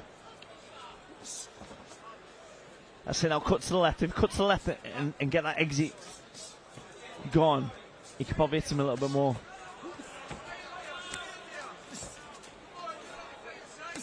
Just trying to rough him up a bit is Chapman. Chapman boxing well though. Good right hook to the body by Arthur. And again, good left hook there.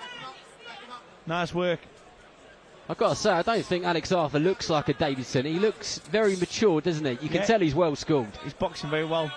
Great physique on him. You can see he trains hard. But against a very seasoned professional, this isn't no easy fight. This is seasoned professional in Chapman. It's a good point. Could have had anyone really for a debut, especially for someone like Alex Arthur Jr. fighting in Scotland. Exactly, yeah. He hasn't had no easy option there at all. Right. Start how you mean to go on.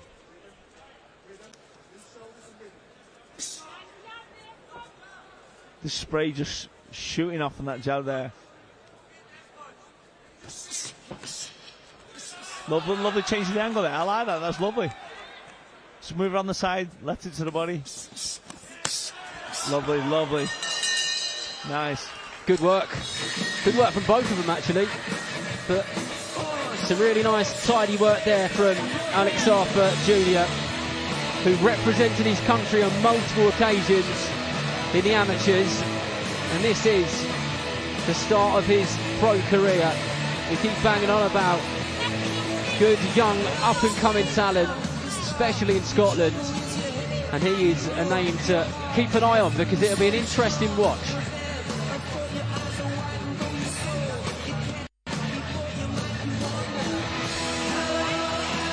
He's got the best cut man in the business as well. That's my cut man. Andy O'Neill, what a man. Every fight night you go to, he's there. I reckon he's the sort of man who can be in 2 places at once. But he's very, very good. When I had my first fight with Denzel Bentley, I knew I had to have a great cut man, and I asked him, and he said, "Yep, I'll be there." He's a good man. Well, the third round, this one scheduled for 4. Arthur Jr. will be campaigning at the light heavyweight division as time goes by. Hopefully he'll be busy and active, and he'll be lucky enough not to have any injuries or anything like that.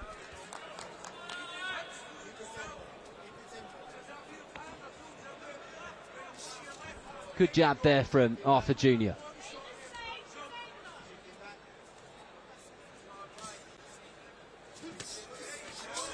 Nice, beautiful time in there. Straight left to the body, then just slipped out the way of the shot which had come back from Chapman. And staying close and getting his work off.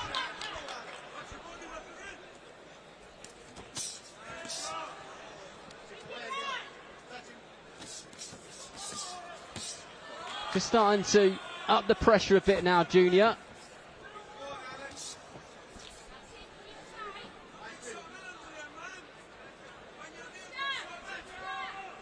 What you have to remember is his debut as well. But he's boxing lovely. That was lovely. Lovely right into the body. That's what you want.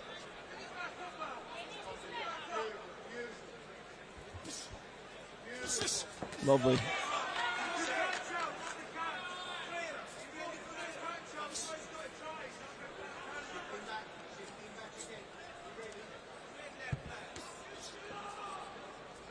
Cutting the ring off well is Arthur Jr.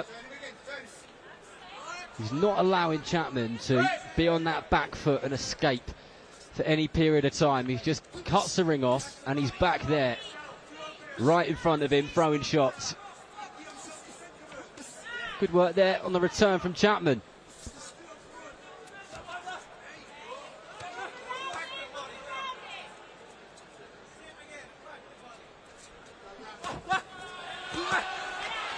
Nice solid body work there. Mixing it up, body and head, head and body.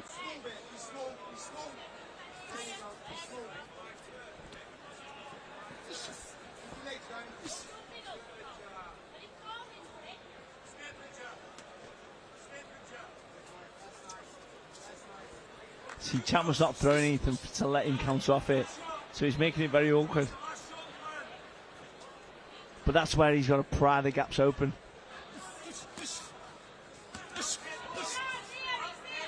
But he is boxing very well. Like I say, we have to remember it's his debut. Regardless of the pedigree of his father and all that kind of stuff and the training he would have got, this is his first fight as a pro. And he's boxed very well so far. He has. Really tidy, good shot selection, has got through. And he's hunting him down now. So we just go to the last couple of seconds of the penultimate rounds. One more fight after this one on this card, and then it is the main broadcast card where Alois Jr. and David Jameson will fight for the vacant Commonwealth title. And then Reece Lynch in against Brazil's De La Vera. Moses Itauma, the man that everyone is talking about, against Mike Balogun. 41 years old from the USA, coming over and seems keen to cause some sort of upset. He's confident. And then Collins versus McGregor, an all-Scottish clash here at the Hydro. And then it's the big one, Josh Taylor up at welterweight for the very first time against the engine, Ekow Essuman. But the action doesn't stop there, because after that we have one final bout.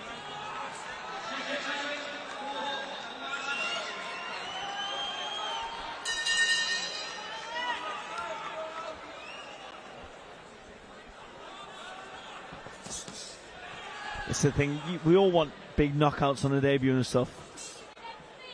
When you pick an opponent like this, it makes it very, very tough.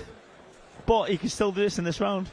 It does, and what Robbie Chapman does to a lot of fighters is he can make them not look as good as they are, but Arthur Jr. is doing a good job of being impressive. Good, yeah. He's looking good, yeah. Tidy, well structured, good shot selection, mixing it up, head and body.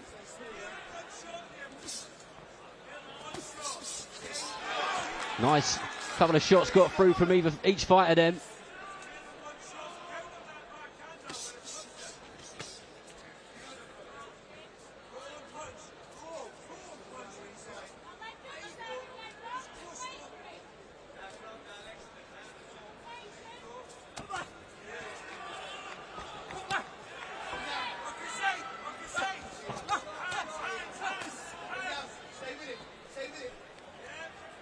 Adam Booth just encouraging Junior to stay with him, not give him any room at all.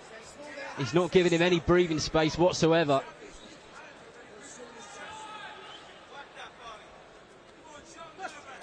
Lovely body shot. That's it, it's the body, that's what you want. You get it again. That's it, go again. Go again. Nathan Heaney getting very excited in his commentary position. You can't help it, can you? No, yeah, you want to shout, particularly when you're this close to the action as well. They can actually hear you. I know, but this is, you can't hear that, but we are literally touching the ring.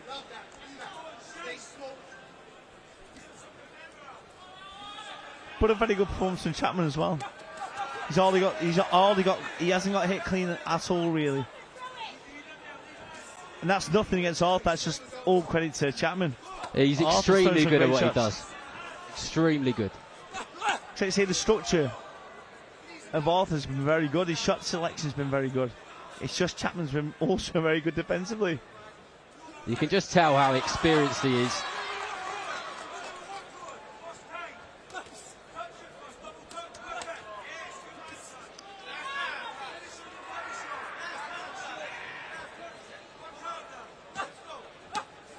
Good, strong end to this round as we go into the last 25 seconds. Junior's stalking his man here.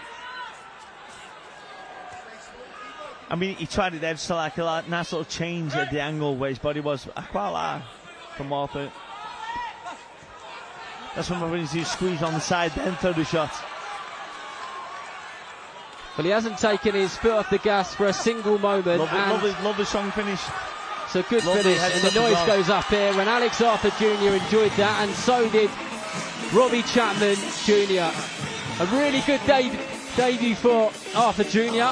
Big smiles in the corner from him and his team. I'm sure his dad would have been happy with that, but I'm sure also he would have given him, or will give him, a few pointers as well.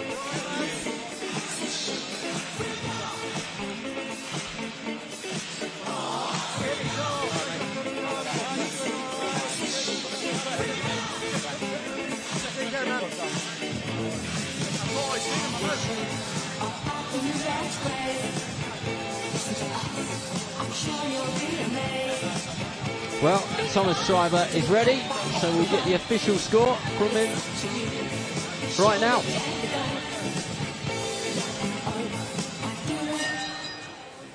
Ladies and gentlemen, after 4 rounds of boxing, our referee in charge, Kevin McIntyre, scores the contest 40-36 for your winner and successful in his professional boxing debut, Alex Arthur Jr.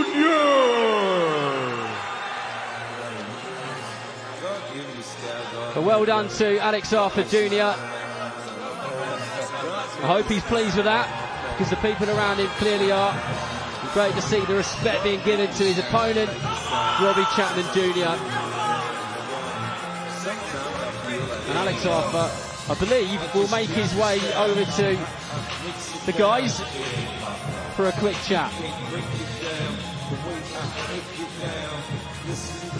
But of course, first of all, what about that for a picture? Father and son, middle of that ring in Glasgow on a massive undercard. And Umar Ahmed is with Nathan Heaney.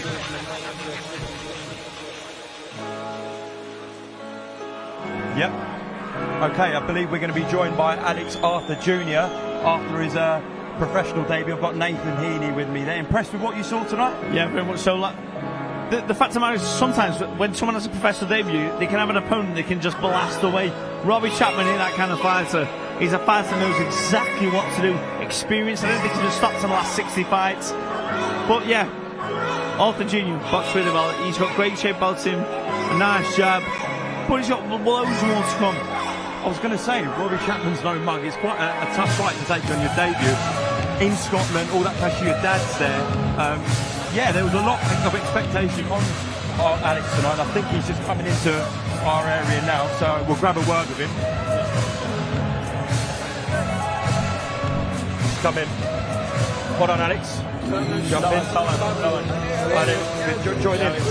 Go on, jump in here. Well, listen, this is quite special. He's loving it. No, I'm sure we'll be all right. You're in Scotland. Look, a legend here, son. That's my dad.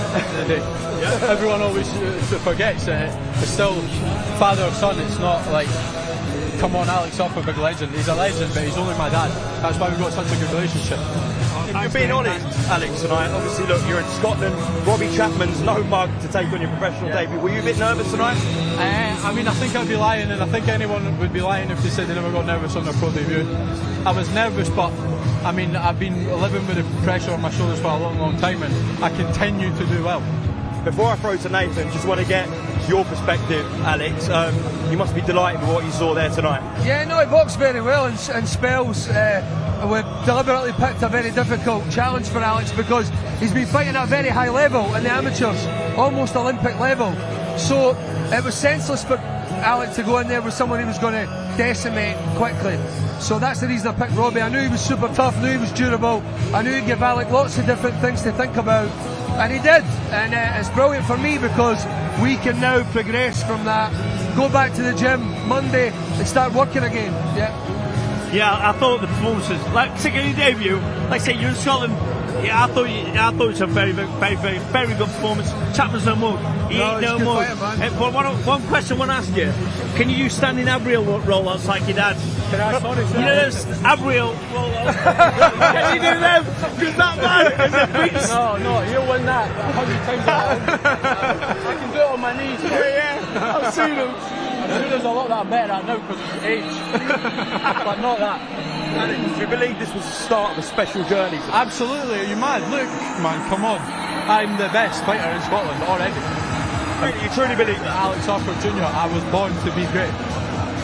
Powerful words from your son there. No, certainly, you know, he's been round confidence his whole life, so yeah, I don't expect anything less, you know, I really don't. Just want to say a big thanks as well to Adam Booth, Andy O'Neill, all the lads, especially Mark Shaw, for all the help they've done in getting us to this position that we're in. Yeah. Boxing on this platform with Queensbury. It's amazing, yeah.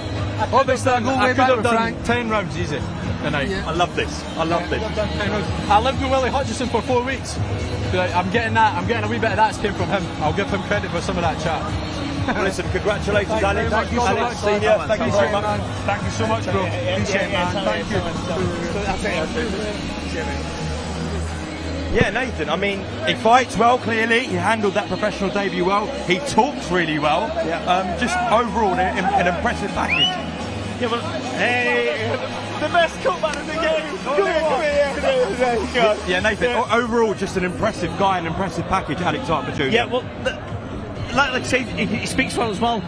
It's okay being good at the fight game, but there's also other aspects of the game as well, particularly the business that we're in, where you do have to be able to speak to the camera and so on. So it's nice to see that. It's his debut. I don't know, how old is he? Young. Yeah, he's young. I don't know his age, but he's young. But he's got, like when I was joking about his dad doing them ab rollouts, to do that, mate, the strength you have to have is phenomenal. So genetically, he's got some good gifts that have been passed on to him. His dad's an absolute phenom. Right, gotta keep going.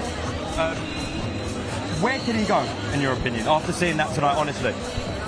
Well, it's too early to say where he can go because this game's very, very hard. Like, it was his debut, he boxed well. You can't say where someone's going to go. You don't even know if people can win a Scottish title until they get to that level. You just don't know what someone's level is until they get there. But it was a mature performance for his age, for his experience. And he's got the genetic attributes there to do very well. But you never know where they're going to go because this game's very, very hard. True, but look, he's got his dad there. He's got Adam Booth, a world-class trainer who's been at the highest level. So all the ingredients are there, as he said, to make this a special journey. Absolutely, absolutely. It's just how they progress with each fight and what opportunities come their way. You just never know. Like, they might step up to the plate like I've had when I fought Denzel Bentley. You step up and you win, but no one would ever thought I would have won that. But that's just what happens. And then you can also lose, like in the last fight. You just never know what can happen in this game. But like you say, you've got the ingredients there to be do very, very well. Another thing I've just thought of there as well, look, Scotland's produced some amazing fighters, obviously Ken Buchanan, Josh Taylor, obviously Alex's old man, Ricky Burns, but in patches, and it's quite rare you get an elite level fighter that gets the big support from Scotland. He can actually gather that. He's got the opportunity to do that, to get Scotland behind him. Well, absolutely. Well, you'll see tonight with obviously Josh Taylor himself in terms, you'll see there's a big platform that these lads have just been on to build on that, but that will only come with time and good performances. The more fights he wins, the more titles he wins, that hopefully should grow, that support should grow. Like you say, have that homegrown talent that's going to be well supported, but it can be very hard. There's a lot of luck involved in that though as well, but it's great fights to make that support in the first place. Okay, listen, I'm going to throw it back now to Thomas Schreiber for the main event for the YouTube prelims. We continue with a championship contest. It is a battle of the undefeated. Let's first welcome to the ring, Reese Bam Bam Porter.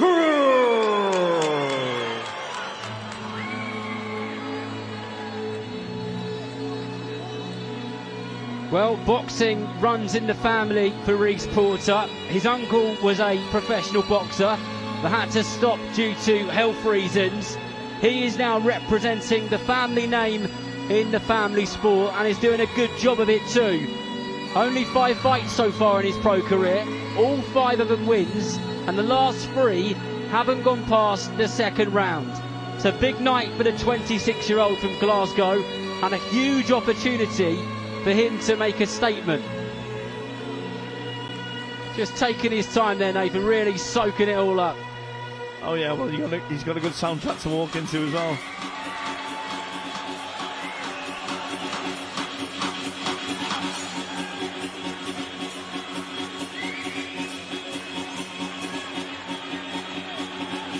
Yeah, Reese Porter's punching himself. And now let's welcome to the ring, Batman Aston Brown.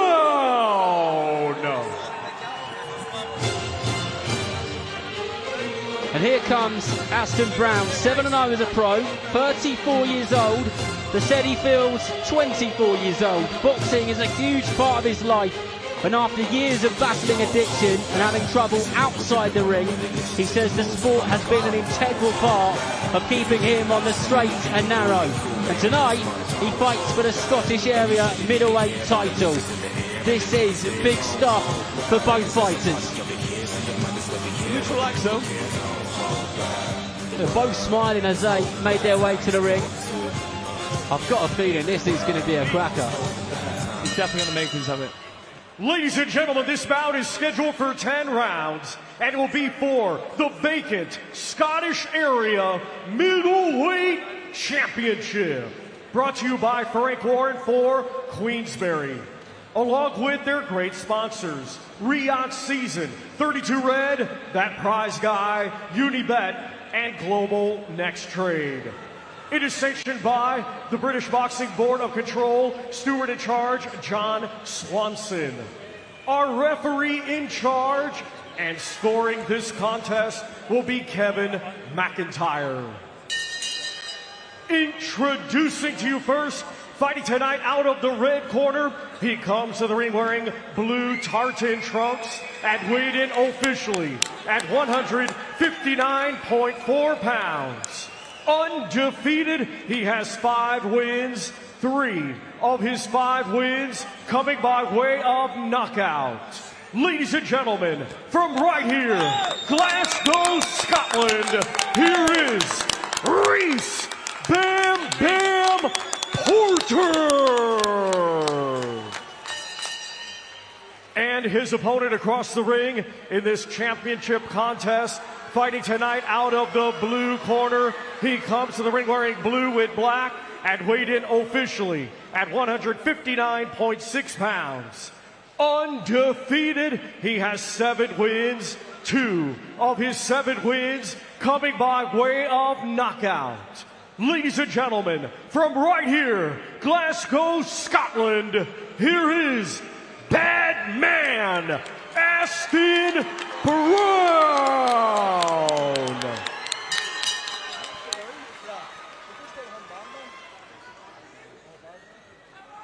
Right, lads, you both know the rules. I want a nice, clean contest. Obey my commands at all time. Defend yourselves at all time. Touch gloves, let's go to town.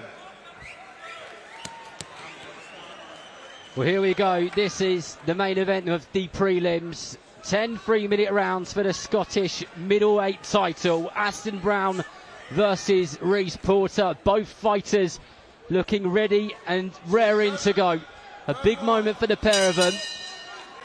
Be interesting to see how Aston boxes. He looks very relaxed. And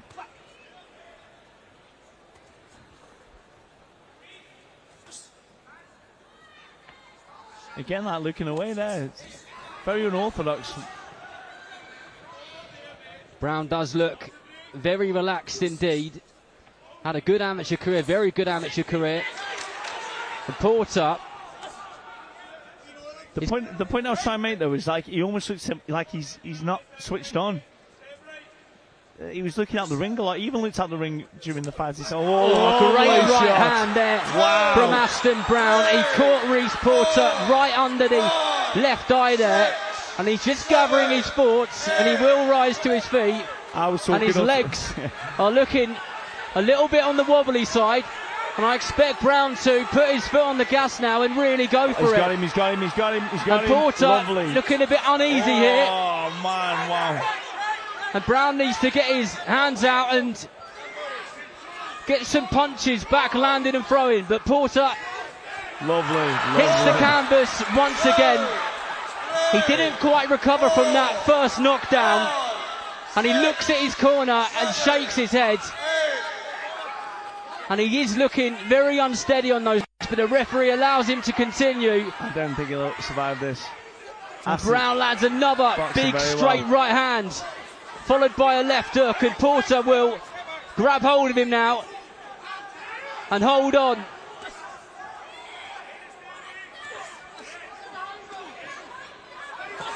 A good right hand there from Porter, and that was a really nasty straight right hand. And Rhys Porter finds himself on the canvas yet again, and that is it. Aston Brown will be crowned the Scottish middleweight champion. A solid performance, Nathan. Absolutely, well, to be fair, I didn't think it looked like he was focusing, to be honest, and then next minute, bang.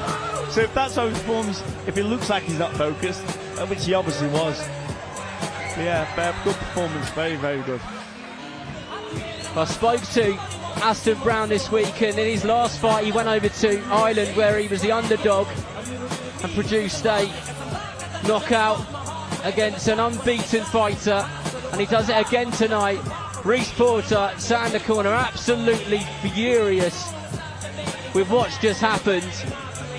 Both these guys said they were going to knock each other out this week, and I tell you what, from the very first bell, there was no way, regardless of who it was, there was no way that was going to go 10 rounds, was there? Yeah, that was impressive. Aston, he boxed well. Aston he come out, I'd say he looked very relaxed. He even looked out the ring at one point. He was just that relaxed, but with that relaxation came a great shot that he caught him with, and just after that, it was very, very hard for the opponent to recover. Well, what a journey it has been for Aston Brown, who's a very good friend of Josh Taylor's. So he can celebrate now and then look forward to seeing his good friends in the main event later on. A few years ago he had a real tough battle with addiction, which he's opened up about, and now tonight he is crowned the Scottish middleweight champion. Fair play to him. But Thomas Triber has the official time, and Rhys Porter will join the referee and Aston, so we'll head over to him now. Ladies and gentlemen, here is the official time. 1 minute 48 seconds of round number 1. Our referee in charge, Kevin McIntyre, waves off the contest. Therefore, your winner by way of technical knockout, still undefeated, and now the Scottish area middleweight champion, Bad Man, Aston Brown. Well, two people stood in the middle of that ring with completely different expressions on their face for obvious reasons. Rhys Porter hasn't stopped shaking his head And Aston Brown just looking as calm and confident as he was when he walked into that ring, because it's like he envisioned it, that he was going to do exactly what he did tonight. And well done to him. Reece Porter will come again, and maybe they'll do it again. So that first shot, that first knockdown, I don't think he recovered from that. It was a big, heavy right hand, and not many people get back to their normal selves after receiving a concussive blow like the one which Brown landed.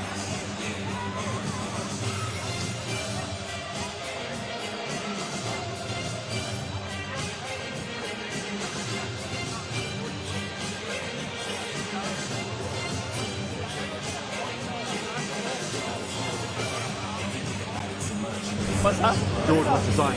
Oh, really? Wow. Glasgow, which is lit up. Aston Brown demolishes his man in one round. I did not expect that. This was quite a competitive fight.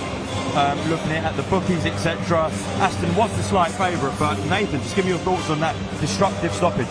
Yeah, it's a fantastic stoppage. To be fair, I made a comment when I was commentating. He just looked so relaxed. Even in the build-up, he just looks like almost like he obviously wasn't switched off. He was completely switched on, but he looked like he was just like, this is easy, man. Do you know what I mean? Like, dead relaxed. Even looked out the ring at one point when they were fighting. So I was thinking, is he switched on? And the next minute, boom, caught him with a great shot. And then the opponent, Reece, just could not recover after that. And it was a fantastic finish. Very, very good. Very, very good performance. I mean, ultimately, that's why people tune into the stream. That's why fans take their seats in this arena. They want to see action. They want to see knockouts. Hopefully, you know, Reece isn't too hurt. We're going to be joined by actually Aston Brown now. He's getting a lot of love in this arena from his fans. Aston, come in. Yeah, good. Wow, I was just saying to Nathan there, destruction, that's what fans want to see, your fans, that's why people tune into the stream. Did you believe that could happen tonight, a first round stoppage? Yeah, I said yesterday, at the weigh-in, or the day before, I'm levels above me spotter, you know what I mean? I've got a massive amateur background pedigree, WSB, GB squad for a number of years, podium squad, Commonwealth Games, like, I've been in this game a long time. I knew I was level above that boy, and I knew, as I said, I'll knock him out. I knew he'd come swinging as he did, and I'll eventually catch him and knock him out, because I can punch. My record might not show that, but trust me, I can dig, you know what I mean? So, aye, there you go, levels to this game. Aston, before I throw to Nathan and we talk through that knockout and what's next, look, George Warren, Lee Eaton there were front row. I'm sure they'll be looking at you. So what's the message to them? You want Queensbridge to sign you? 100%, man, I'd love that, you know what I mean? Because I'm thinking, if Josh Taylor wins tonight, send a few more Scottish fighters, big nights of boxing back to Scotland, and I'd love to be a part of that. And mix it, and Queensbury's got a massive stable of middleweights, you know what I mean? We're all here looking to put on big touching me there. No, but they've got loads of great middleweight talent, you know what I mean? And we could all mix in and have some great fights, so why not, mate? I'm excited for the future, sorry, man. Yeah, that's right. I made a comment when I was commentating. In the build-up, you were just so relaxed. To the point that I thought to myself, are you switched on here or not? But obviously, within like 10 seconds of you even making that comment, because I saw you look out the ring at one point as well when you were boxing, but that's obviously just your style. Very relaxed, very unorthodox. And then you just banjoed him. Fantastic. But I saw your face earlier, it was on the graphic over there, and I took a picture for you. You look good on there. I thought, I'm going to find this lad, put him on. And then I realised some of your guys are messaging me about you. Yeah, listen, mate, you're doing very well. Is that 10 fights to win? How many? What's that? 8. Yeah, very good, mate. Very, very well done, mate. Yeah, excellent. Well, look, you mentioned there's plenty of middleweights in Queensbury. Don't want to make this too awkward, but who you want? I mean, there's Denzel, there's him, there's loads of middleweights in his end. I'm happy to fight anybody, mate. I've said that on numerous occasions. I'm 34 now, I'm not in this game to try and chip away and build a record. I want to put it to deep end because I believe I'm at that level. You know what I mean? Even though we only 8 amateur fights, you're talking about over 8 professional fights, you're talking about over 140 amateur fights, WSB, GB, Commonwealth Games. So I've got massive amounts of experience in boxing, but I want to move quickly and I want to get some big names and big nights. Nathan, if he gets a couple of good more wins, Queensbury sign him, you bring your Stoke fans in. Yeah, well, listen, it's like, but this is the fact of the matter is that he's a fighter, like I'm a fighter, like we all believe we can beat anyone. He shouldn't be standing here if he doesn't think that. But then on the flip side, when I had 8 fights, I'd only just won the Midlands area title. You just won the Scottish title after 8 fights, which is phenomenal. But I'm like a 21 fight professional. So I mean, but there is not saying there's a gap between the level. You're a very good fighter, but in terms of the experience and so on, he's still got a lot of fights to that point. But still, yeah, it's phenomenal. I'm sure I'm 34 now, mate. I've not got much time to do. I was going to say, I've had too long at the game, so I need to go and quick, mate. I'm 36. Who looks older? I think you. Do you hear what Nathan's saying though about that? Listen, I know boxing as well, man. I'm no wet behind ears. I know boxing, mate, and I appreciate what Nathan's saying, but I'm still going to shout for life fights. Oh yeah, and if one comes up, I'm going to jump at the opportunity because again, I'm 34. I'm not wanting to wait about another 5, 6, 7 years in boxing. It's a short career, and I want to get an opportunity. I had too long at the game through personal reasons, so I want to move quick. Well, listen, I said before you came on, you lit up Glasgow with that destructive stopping tonight, so well done. We'll let you go and look forward to a bright future. Wow, yeah, I'm still lost for words from what I've just seen. I mean, that was from the first moment that fight started. He just came to do one thing and take Reece Porter out of there. Yeah, he boxed very, very well. Like I said, what was actually quite impressive, because at first I was thinking he's not switched on, but he was completely switched on. It's just he is very relaxed in his style. So when he would, like say, just before, it's almost like he's looking out the ring. I saw him looking at probably his girlfriend or his parents or whatever, looking out the ring, just relaxed, thinking he switched on, but he was completely switched on, which makes him a very dangerous fighter because he's just relaxed, enjoying what he's doing, and that allows him to be the fighter he is. And yeah, very good shot they're going with, finishing very well, and yeah, overall in his own country as well, great performance. Yeah, I mean, Scottish boxing is looking at maybe 2 really big talents. We obviously had Alex Arthur Jr., we talked about that. Okay, we've got the rest of the card here, so that is what's going to be on DAZN, live from 7 p.m. We kick off with Alois Jr. and Jameson, 2 heavy hitters. We go into Lynch, the Oliveira next. Then, for me, the best prospect, not in just heavyweight boxing, but world boxing, Moses Itauma, be Mike Ballaghan, a brilliant all-Scottish clash between Nathaniel Collins and Lee McGregor, and then the big one, world level fight this between Josh Taylor and Ekow Essuman, and huge implications as well for the world level. But just to go back to that, Nathan, I mean, the 2 Scots, they've delivered. It set the stage for a great event tonight. And when you said just about Collins and McGregor, that's another all-Scottish clash. It's just going to be, the place is going to be electric in here when that fight happens, because they're both very, very good fighters, very explosive, can both knock each other out. And that's what makes this happen. But then when you talk about the world level thing, you've got Ekow Essuman, who's been knocking on the doors for years now, domestically done very, very well. Josh Taylor has been there and done it. He had it all, and then obviously lost. But that's famous now proved that he's still got it. But this is, but as I was speaking earlier, Essuman's not no young dog. He's no spring chicken. They're both all the boys in the game. But it's just who's got that little bit more. This is Ekow Essuman's chance, but Taylor has also got that class and the ability and all the experience he had throughout the years. Look, I want to talk to you about Moses Itauma. I just said it out there on him. I think he's the best prospect in world boxing. Is that too much of a heavy statement? Do you go along with it? It's a very heavy statement, because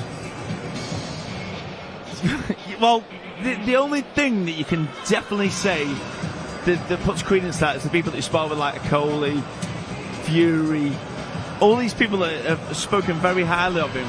There's got to be legitimate quality there for them to say that in the first place. But as he set through the gears and with the opponents like tonight, let's see how he deals with this opponents, and then we can really see what the hype's about. But so far, so good. Well, listen, that was the Queensbury section on the YouTube live stream. Now we head to the action live on DAZN, which starts imminently. Look forward to a great night here in Glasgow, land of the brave. Throw to Thomas Schreiber now.